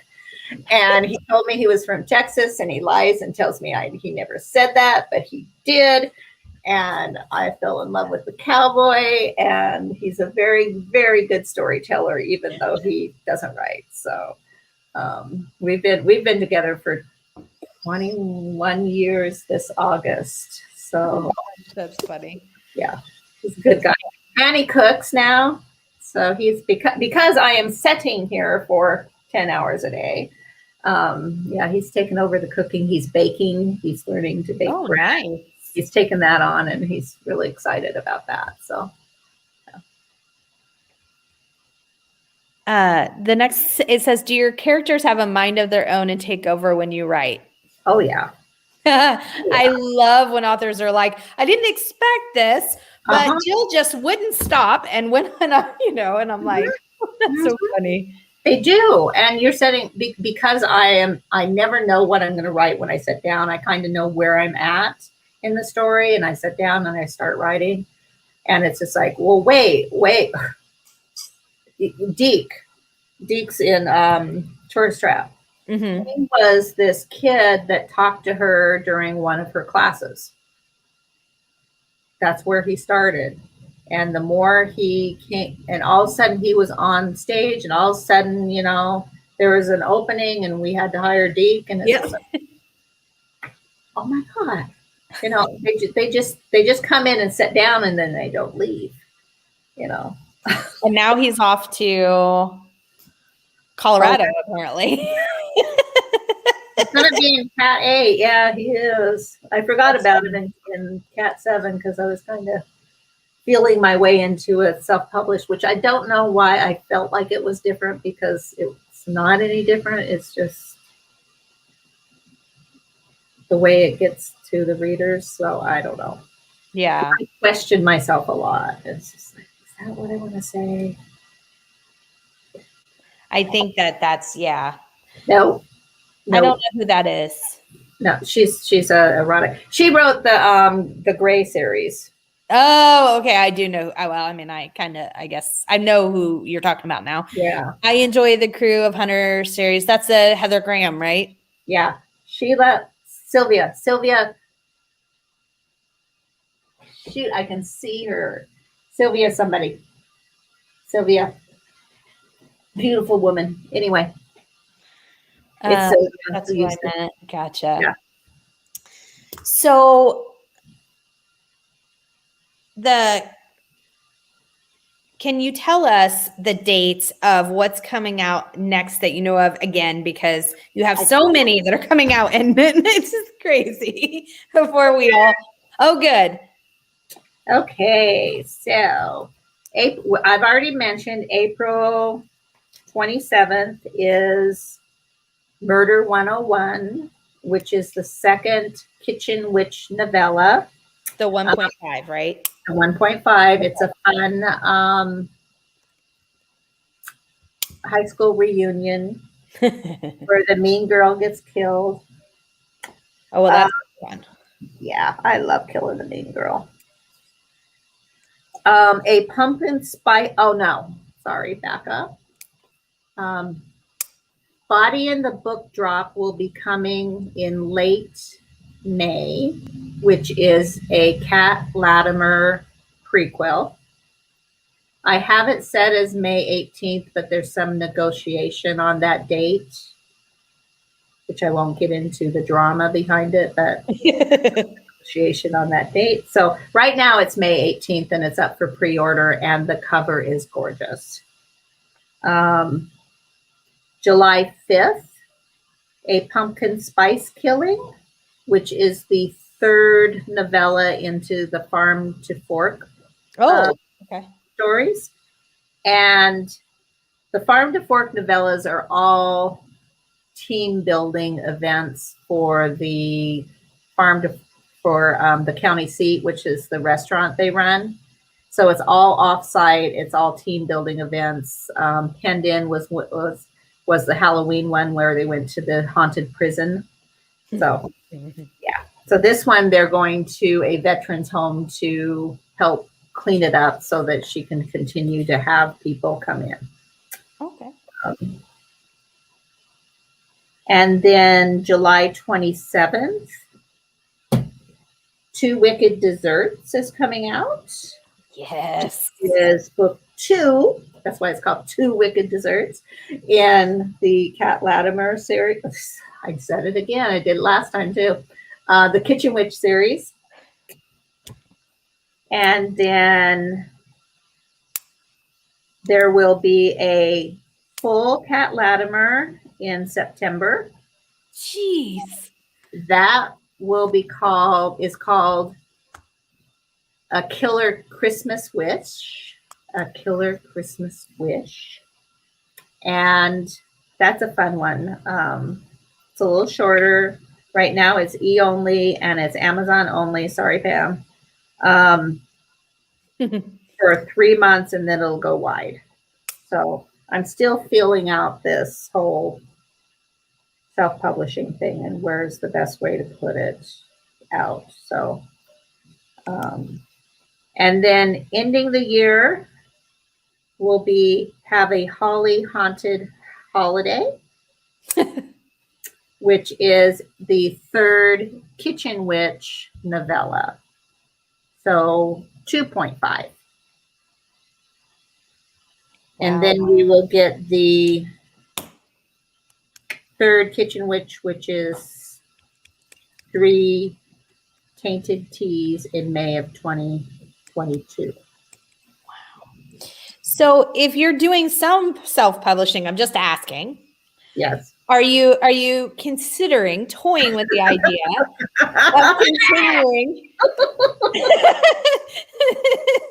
Okay, I won't ask you because Am I considering it? Yeah. The problem is, my current publisher would like me to have 30 days in between one of their books and a self-published book. If I'm going to do that, I have with the new series, because we'll have 2 books in the new series releasing next year. I already have series. The Tuesday Night Survivors Club, okay, which rolls off the tongue. January, I have releases in January, March, May, June, September, and November. 1, 2, 3, 4, 5, 6. I have 6 Kensington releases. So I would have to fit them in to hit that 30-day thing. Wow.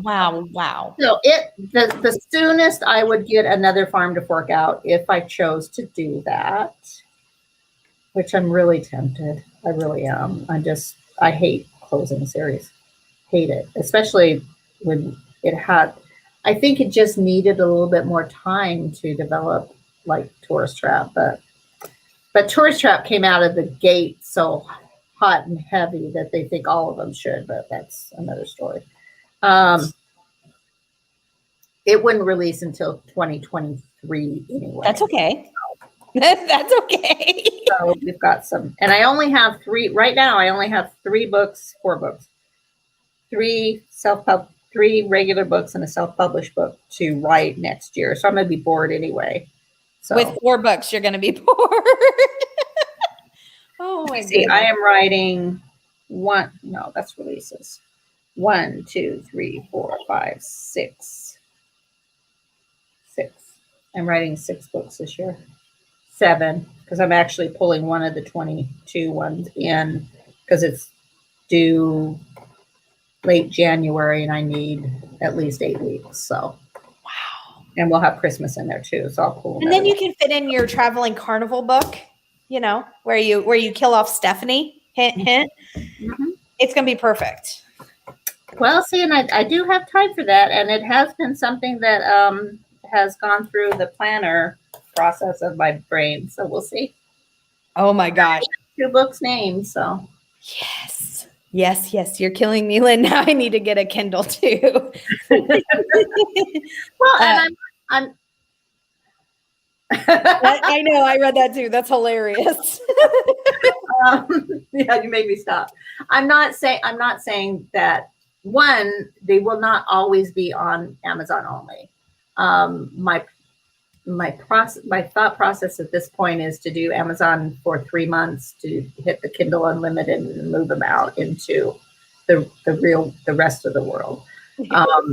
I may find that that's just not working with these. So we'll see.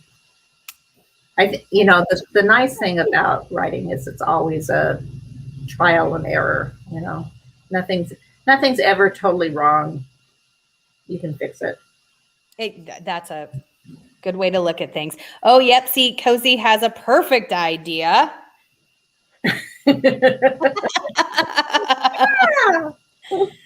Ma'am said Cozy reads Mystery. I need another since my nook is literally full. Well, may as well get a Kindle. There you go. Exactly. For so inspiring and motivating our writing role model. Hi, Lisa K. Hi, Lisa K. Nice to see you. It's so good to see you. She said, late but made it. That's okay. Yada yada is just laughing. Great interview. I adore Kindle Unlimited. Yeah, we've been talking about this. So we've started kind of doing cozy mystery chats on Saturday nights, just live, just for fun. And with Cozy Reads myself. And then a lot of the people that are here also kind of, watch and chat with us and stuff. But we've been talking about how many of things like Cloud and Libby and Kindle U have so much. We kind of been calling them, but they're not really hidden gems, so to speak. And I kind of made the reference that I feel like cozy mysteries are kind of in themselves, like the whole genre is kind of a hidden gem because a lot of people still don't really know what a cozy mystery is sometimes when you say it.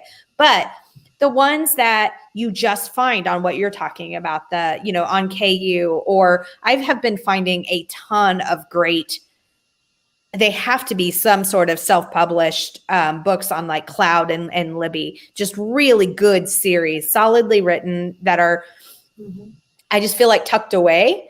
And just there's so many good ones out there. Yeah, having the ability for readers to find your books is a huge process, which is one of the reasons why I'm with a publisher at this time, because they do get me out there. Mm-hmm. Hopefully my self-published will do as well. So I know you said that your romance is written under another name. Is there any other pen names that you have? No. The only reason I started getting my rights back after my cozies were hitting pretty hard. And so I started self-publishing those, and my publisher asked me to move them to a different name, so that when you look at my books, it's not cozy, cozy, cozy romance, cozy, cozy, cozy romance, cozy, it's all the same. And what is that name they're written under? Lynn Collins. Okay. Which apparently was an actress on Transformers, but I am Lynn Collins, author, if you're looking for my website. Is Collins significant? No. Okay. No. I wanted a C word because I wanted it the same. No, Gardner is actually my maiden name. And of course I couldn't use that because I gave it to Jill. Yeah, I didn't think that one through very well, and I really couldn't get Lynn Gardner because then there's Lisa Gardner and then. True. And, I think it's smart. I mean, I think that the LC makes sense, but also I think you always want to be at the beginning of the alphabet. Yes. I was a Salisbury for a while, and that sucks. I mean, especially those are kind of things that since I've been talking to authors, that does make a difference, because when you're walking through the bookstore, you start usually at A, and by J, you're going around the corner and you're like, I've seen enough. And you go to the stack. Exactly. I've got 5-6 books here I can go. And then, so I think that's really smart. So many non-traditionally published cozy mystery series are just so good. There are just so many. I've been, since I'm doing magic now, it's just like, I look at those and there's so many witch series out there, and for a while, Kensington was putting out a bunch of cozies when the Great Cozy cut from Penguin happened, and they grabbed a lot of the Penguin authors and made them Kensington authors. But I think that's Berkeley too. Huh? Was that Berkeley too? Yeah, Berkeley. Okay. Yeah. But that's just a drop in the bucket from the people who are doing it now with under self-published. Yes. It's incredible when I look through some of those. The first Tourist Trap was my intro to cozy reads. Yeah. Nice. I had no idea cozy mysteries were so enjoyable to read. Love this chat. Look forward to reading your mystery series. That's awesome. Are you done with romance or still writing them? I'm not currently writing anything because I'm obviously a little busy. Yes, I was about to say, don't bother her. She's writing a carnival series. But I did write one last year in the Bull Rider series, which seems to be doing better than my other Idaho set series, which was the Bull Rider's Mother. So that was fun. I like it because it's a nice palate cleanser. Nobody dies.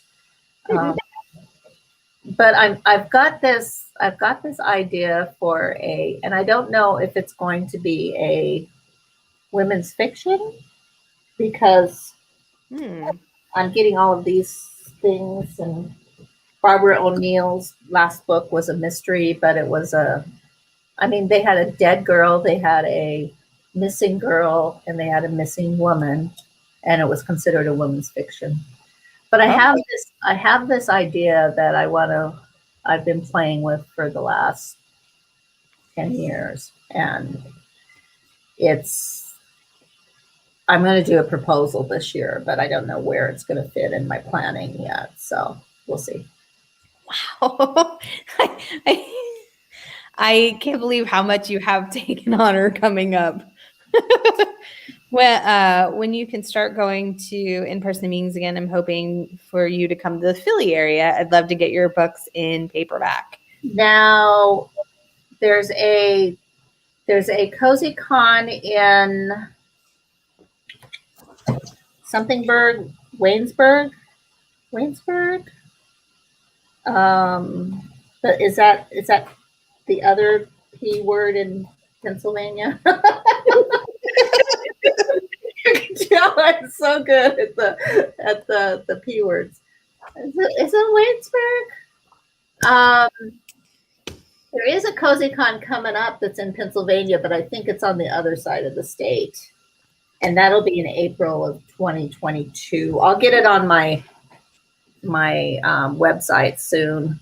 I'm going to start putting things like this on the website so people have actually time with me. But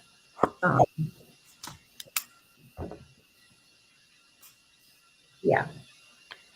I think next year, I think I'll be in Pennsylvania. I think I'll be in Seattle. I want to go to Albuquerque, but I don't know because the timing's weird. And then there's another one. There's a fourth one that they're doing.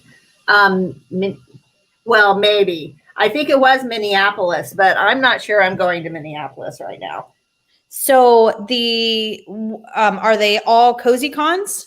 They're all Kensington Cozy Cons, yeah. Okay. I'm trying to do all 4 of the Kensington Cozy Cons, but like I said, I think the one is in Minneapolis, and I'm not sure I want to go to Minnesota. Now, are you participating in Malice? I have never been to Malice. It was since this was releasing in 2021, it was on the plan to go to Malice this year, but yeah. Since it's virtual, I'm not. I'm kind of thinking about going to Chicago's Printers Row in September. I am not going to BoucherCon in New Orleans because it's New Orleans in a pandemic. Mm-hmm. Yeah. And they already have 750 people signed up. So the conference. Which one is that? BoucherCon. I mean, I love it's a mystery conference, and it's mystery from, the big dudes all the way down, Okay. So Cozy is like this tiny, and they all laugh at us because we're cozy writers. And I would love to go back to New Orleans for BoucherCon, but I just can't see myself going this year. Yeah, that's a lot of people. A lot of people. I went and got my shot on Friday, and it's like, there's a lot of people here. And the guy in the elevator with us, because you can only have 4, and my husband was with me. He said, "This is so good. There's nobody here." And it's like, there's a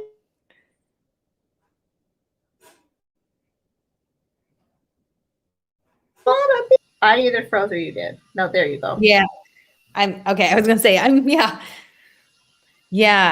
that's a lot of people. And New Orleans, is already crowded. And so, yeah.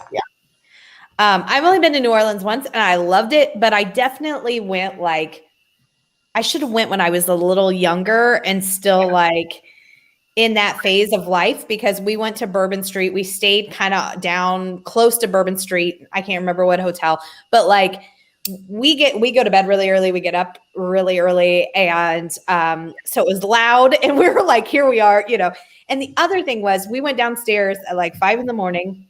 We were standing on the street and this truck with one of those super hoses that for fire trucks or something was coming along and sweeping the street, and going down the street was literally puke and beads and cups and anything else that you could possibly imagine I'm not going to say on the air, but just like, and I'm like, but the architecture is amazing. It was beautiful. It was so worth the trip and stuff. It was a fun time. I'm just saying I probably missed really the chance to enjoy New Orleans and it's,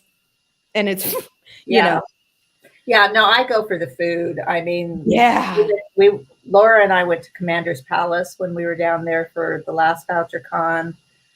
She likes the Court of the Two Sisters, which is historic and lovely. And the patio is beautiful and just sitting out and eating. It doesn't matter what you're eating.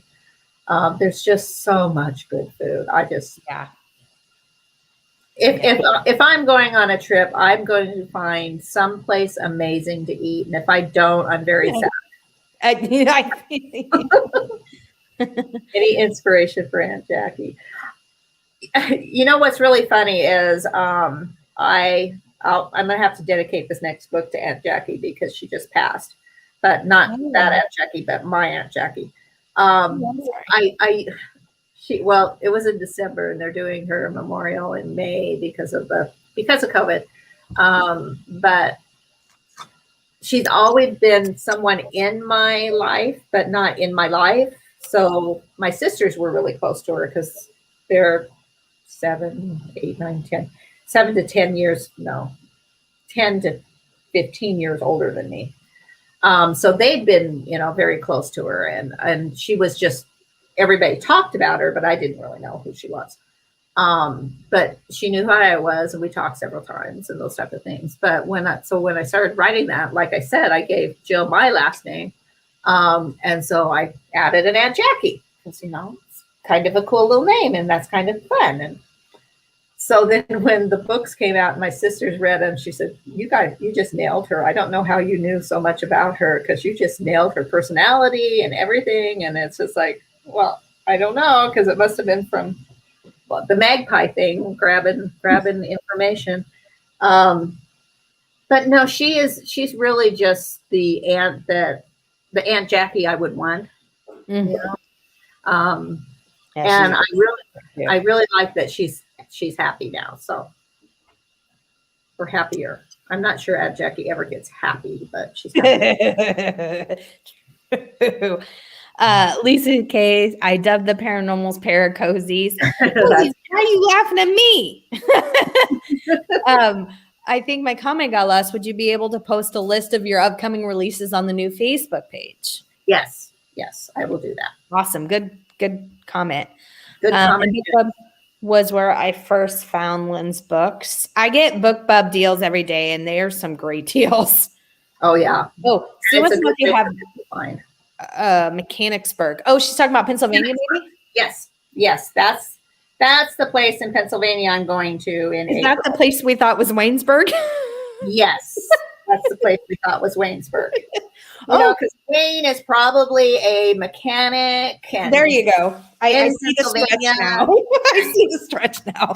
Sophia wants to know, will you ever come to the UK? Oh, I'd love to. I was told by my publisher that, cozies don't really translate over to... Sophia reads a lot of cozies. Yeah. I'd have to find the right event, but yeah, definitely, because my husband says I can go anywhere if it's book related. So I've got a lot of places I want to go, and the UK is part of it. Set your next cozy in the UK, and then you have to do research. And I'd have to do research. There you go. Exactly. Well, after the carnival cozy. And after COVID, the global pandemic is over. This is my first global pandemic, so I'm not quite sure how to treat it, Fair enough. No, Waynesburg. No, Mechanicsburg. Are you gonna go be at Virginia? Yes, I will be at the, what is that? Suffolk Mystery Festival in 2022, or at least I have asked to be considered for it. So yeah, I'm looking forward to that. It's the Suffolk Mystery Festival, and it's in early March next year. I can't really put it on my website yet because I haven't been formally invited. Since you will be bored with only 4 books. Yeah, no, cozy. We've already established what's happening here. If you take away my Carnival cozy, we're going to have problems. I would have written your Carnival cozy, but, I decided to write one in Maine. I want to go to Maine really, really bad because that's where Stephen King lives. And I want to do the pilgrimage to the place where Stephen King lives. You can take a trip there. You don't have to write a book. You can take a trip there without a book. I could. I also do. Kind of book related if you're trying to convince, your husband, the cowboy, of that. Just, it's still book related. He's not book related. Yeah. I also enjoy. Oh, yeah, me too. Yeah. In England and Ireland. Yeah. I don't know if I would feel confident in writing. Well, then you would just have to go over there for an extended stay to do the research. There you go. Yeah. Pam, or when do you read Fiona Grace or Caroline O'Connor? That's the two. Well, I know Caroline O'Connor writes a series that's set in yeah. It's Irish, yeah. I was in New Orleans when I was a teenager. I think I was and I was too old. So we need to find the happy medium, Carol. Audiobooks, yada yada. I don't know. I've just gotten a bunch of books off BookBub and got them because of where they were set. I'll have to check them out. Yeah, I know Caroline O'Connor. She's really nice. I haven't read any of her books, but she's really nice. Oh, I think she's talking about your aunt. Yeah. Thumbs up. Una out of order is Margaret Montemore. Oh, so good. Thanks, Alma. Thanks, Alma. Or Alma, sorry. Lee on Sea in Essex would make an awesome backdrop for a UK cozy mystery. Okay. I'll put it on my travel list. Guys, I'm telling you, she's busy. What are we doing? 24. There you go. See yes. Okay. Are you close? Well, Laura Bradford told me, because I interviewed Laura Bradford 2 weeks ago or something like that. And she had told me that you guys were best buddies. We are. We have been best buddies since I won one of her books, and she lived here in St. Louis.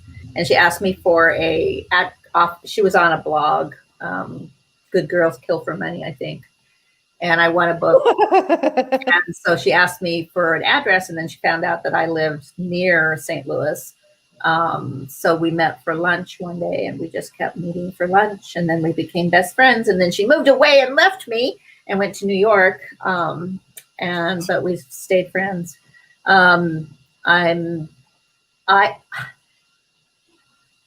I become good friends with everyone who's really nice. So I have some really good. I have a lot of acquaintances that are really nice, and I have a lot of good friends. I'd say Julianne Lindsay's one of my good friends. I love Julianne Lindsay. She is such a sweet girl. She works her butt off. She's got some great series too. She's a busy gal too, but she writes under all these names that I have to keep straight. Yeah, she does. But yeah, she's a good author. I was reading her over Christmas, the Christmas one. The Christmas Tree Farm? Yeah. The Jacqueline Frost. So good. Yeah. I was so impressed with it.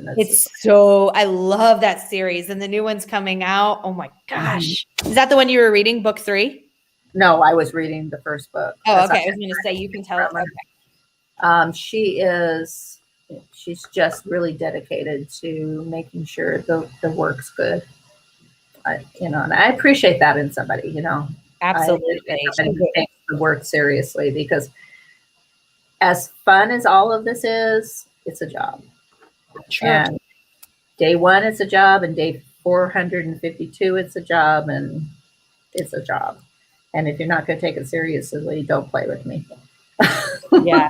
Yeah. Julianne Lindsay and Laura Bradford, also obviously Elizabeth Lynn Casey. Elizabeth, the Southern Sewing Circle is one of my all-time favorite series of all. I absolutely love it. She wants so bad to take those characters and do a new series, and for legal reasons at this point she can't. And it's just killing her.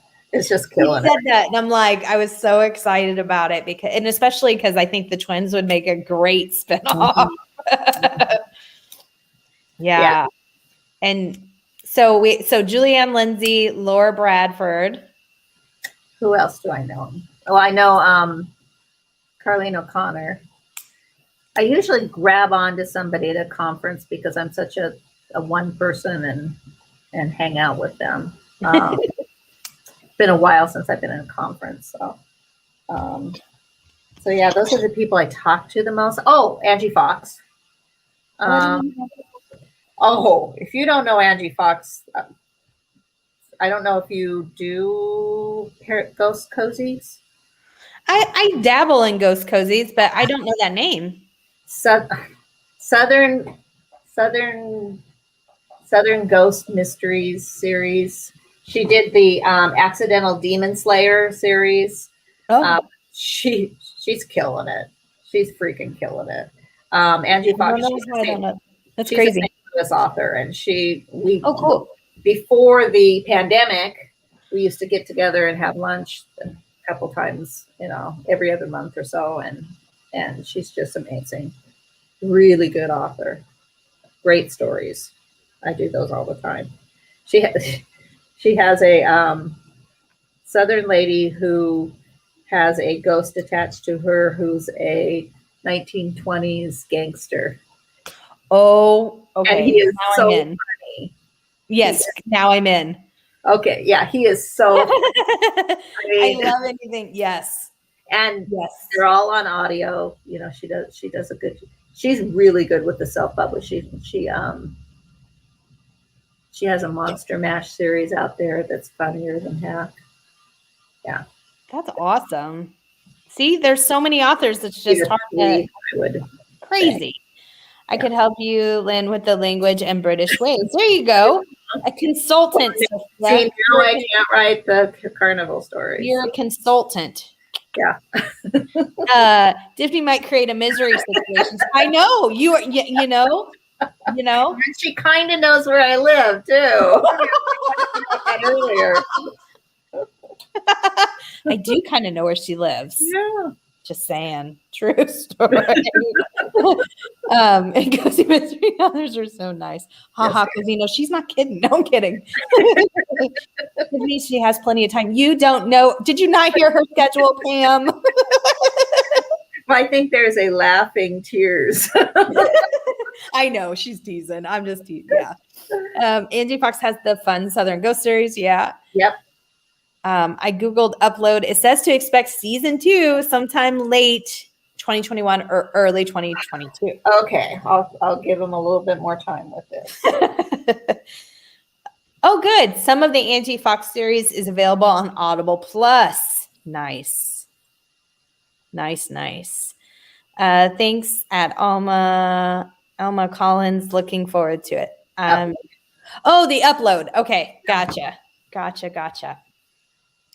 And then Susie said, thoughts on your Goodreads ratings reviews? Oh, no. Do you check them? Do they have authors? And before, you can plead the 5th if you would like, or no, I'm kidding. Do I check them? Yes. It's like a car wreck. Being in front of you, you have to check it. No, I check it. I will glance at a few reviews when the book first comes out, see how people are taking it, if my humor's coming over, what they're liking about it, what they're not. I avoid the lower ones because I'm relieved when they said, this wouldn't download on my Kindle. And it's just like, okay, you're not talking about me. It's okay. And then other ones will, well, this is way too light. It's like, it's a cozy. Right. You picked the wrong book, dude. But you never know where a review is coming from. You never know if it's a unpublished writer who thinks that they should be in your spot.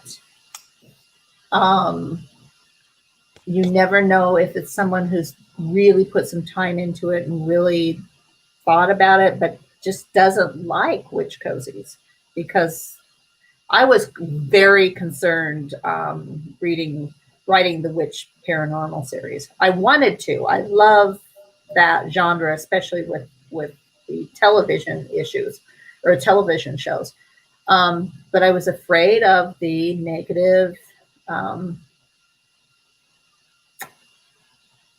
over religious. I like the guy that was here. That was here earlier who attacked me. There's some kind of attacks, yeah. I don't want people to tell me to burn in hell. Just because I wrote a fun story. Do they help authors? Yes. Good read reviews are for readers. And when I'm going to buy a book, I will, because I usually buy print, because that way I can sit somewhere and read, and I'm not in front of my screen, and I'm not in this chair, and I'm not working. Oh no. Reviews and see why someone liked it or didn't like it. If they didn't like it, it may be just because they don't read those type of books. And in the past, I was able to see that with Amazon reviews. So if I saw a negative Amazon review that didn't like a story, I could click on their name and it would take me to their last 5 reviews. And I'd say, you haven't read a cozy forever that you've reviewed, and you choose to review mine and trash it. Thank you. On the inside, I would never say that to someone specifically. But so that helped me decide whether or not it was something that was wrong with the book or if it was just the wrong reader. Mm-hmm. Yeah. And so many things influence reviews, personal experiences, and then just all sorts of things. Well, and there's triggers now. I mean, yeah. There's one of the Killer Run. The guy who is the antique dealer is overweight. And when I first painted him, he always had the mortician suit on, and he has changed a lot since then. But Killer Run, he was running and he tripped and he falls over a body. And I got slammed for that by several people because it was a fat joke. And it's like, it's not so much a fat, it could have been anyone who fell on it. Yeah, he tripped, but okay. One, he didn't really want to do the run, but Aunt Jackie talked him into it. And so it made it even funnier because he didn't even want to be there, and he's the one that finds the body. But yeah, I never specifically try to hurt anyone besides the guy who dies, obviously, in the killer. With my writing, I don't want to. I used a word that someone found offensive, so I don't use that word anymore. It was pansy, and for me, it was just something that you used, and I understand why. They explained why they felt it, but there's a lot of things. It's like, it's a cozy, dude. It's not high literature. It's not. There is nothing I say that has tried to go out to hurt someone, even the witches. Oh, and my words matter. Words matter. And I believe words matter. They do. My blurb says warlock. I got several comments from people who practice that said warlock was an inappropriate word to use because it doesn't mean male witch. And I thought, well, none of my cozy readers will know that because they're cozy readers. They're not witches. Yeah. Yeah. I can't imagine. Yeah. So that's why ratings and reviews is just like, I like them. It makes me sad when I go under a certain level, but honestly, they mostly all stay about the same, and that's okay. When you look at the average. Yeah. So. She said, and before you end, can you run through the ways readers support your work the most, like what would be most beneficial to supporting authors right now anyways? Most beneficial, yeah, that's a hard question too. So you want me to answer now? Sure. Okay. Yeah, I think reading, reviewing, I mean, we just spent 10 minutes saying why reviews suck, but reviews don't suck. I mean, it's a good thing for you guys to talk about our books and talk about why you liked them or what you didn't, because that informs the next reader on, is this something I'm going to be able to walk into and I'm going to like, or I'm not. Reviewing is really important, and we appreciate every review we get, no matter if we gripe or not. Asking your libraries to buy the books or keep them in stock, that's a huge one. Okay, well then you like me. I said something about librarians in my, and it wasn't a negative thing. It was just kind of the tweaking thing. And my editor said, "You're very popular with libraries. You should say stuff like that." It's like, okay, take it out. It's out. It's out. Didn't mean it. I was just kidding, Mom, just kidding. What else could be? Buy the book, buy it in multiple formats if you like that. Refer the books to other people if you like that, if you like them, if you love them. Post them on your Facebook page and get your friends and family involved. You don't have to have a blog or a YouTube channel. Yeah, I was thinking platform. There you go. Yeah, platform. Official reader. You don't have to have an official reviewer platform to talk about a book you love. Right. And the more we get books out there, whether it be, Una Out of Order, or my books, One Poison Pie, the more we get people thinking about reading again. And we have audiobooks are bringing a lot of readers back to the table, which is great. We have trained our kids to read in blurbs. So, the shorter books are bringing them back in. They are, the digital books are bringing the kids in. I like my paper because I can curl up with it and be cozy with it. But awesome. Eager for you to retire and write full time. Yes. Oh my God, so am I. I bet. We set a date and then we moved it. We set a date and then we moved it. We set a date and then we moved it. So as of right now, it's February, right? You're done. It's February. So I have a little Post-it that says it up there. So the non-cozy mystery readers are funny on reviews. Oh my God, they are, aren't they? This is like the mystery got lost in the discussion. And why so much food? Why? Because food is life. Food is life. Yeah. Exactly. Gotta love you and leave you as I need to go check on my dinner. This has been great. Nice to see you again, Lynn. Nice to meet all of you. Y'all are so nice. Pam, it was so great having you. I'm sure you're gone.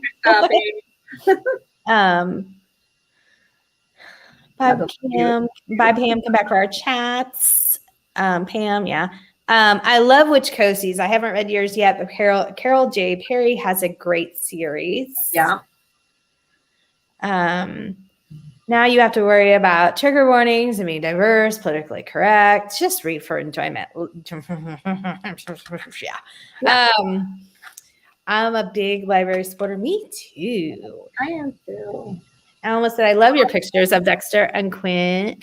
They are adorable. They are. They're my heart. This was a great interview. Thanks you so much for all the inside info and can't wait to read all your series. Me neither. And I'm so excited about your brand new series. All the Tuesday Survivors Club sounds amazing. And I wrote down all your releases. I'm going to put them in the chat too in the description. Okay. I had so much fun. If you want to come, you have like 18 books releasing. So I do. When do you want me to ask? Let me get my calendar. Yeah. If you want to come back before one that releases later on in the year, I would absolutely love that. Okay. That sounds fun. That sounds so amazing. I'll keep in touch with you through email. And if like later in the year before, like I said, you have one in July or whatever, if you'd want to come back, that would be amazing. Yeah. Let's do it before this one releases. So it comes out July 27th specifically, but it's considered an August release. So anytime. Okay. Awesome. Well, thank you so much. It was so much fun. Thanks everybody for being here. It was so great. Have a great day. Bye guys. Bye everyone.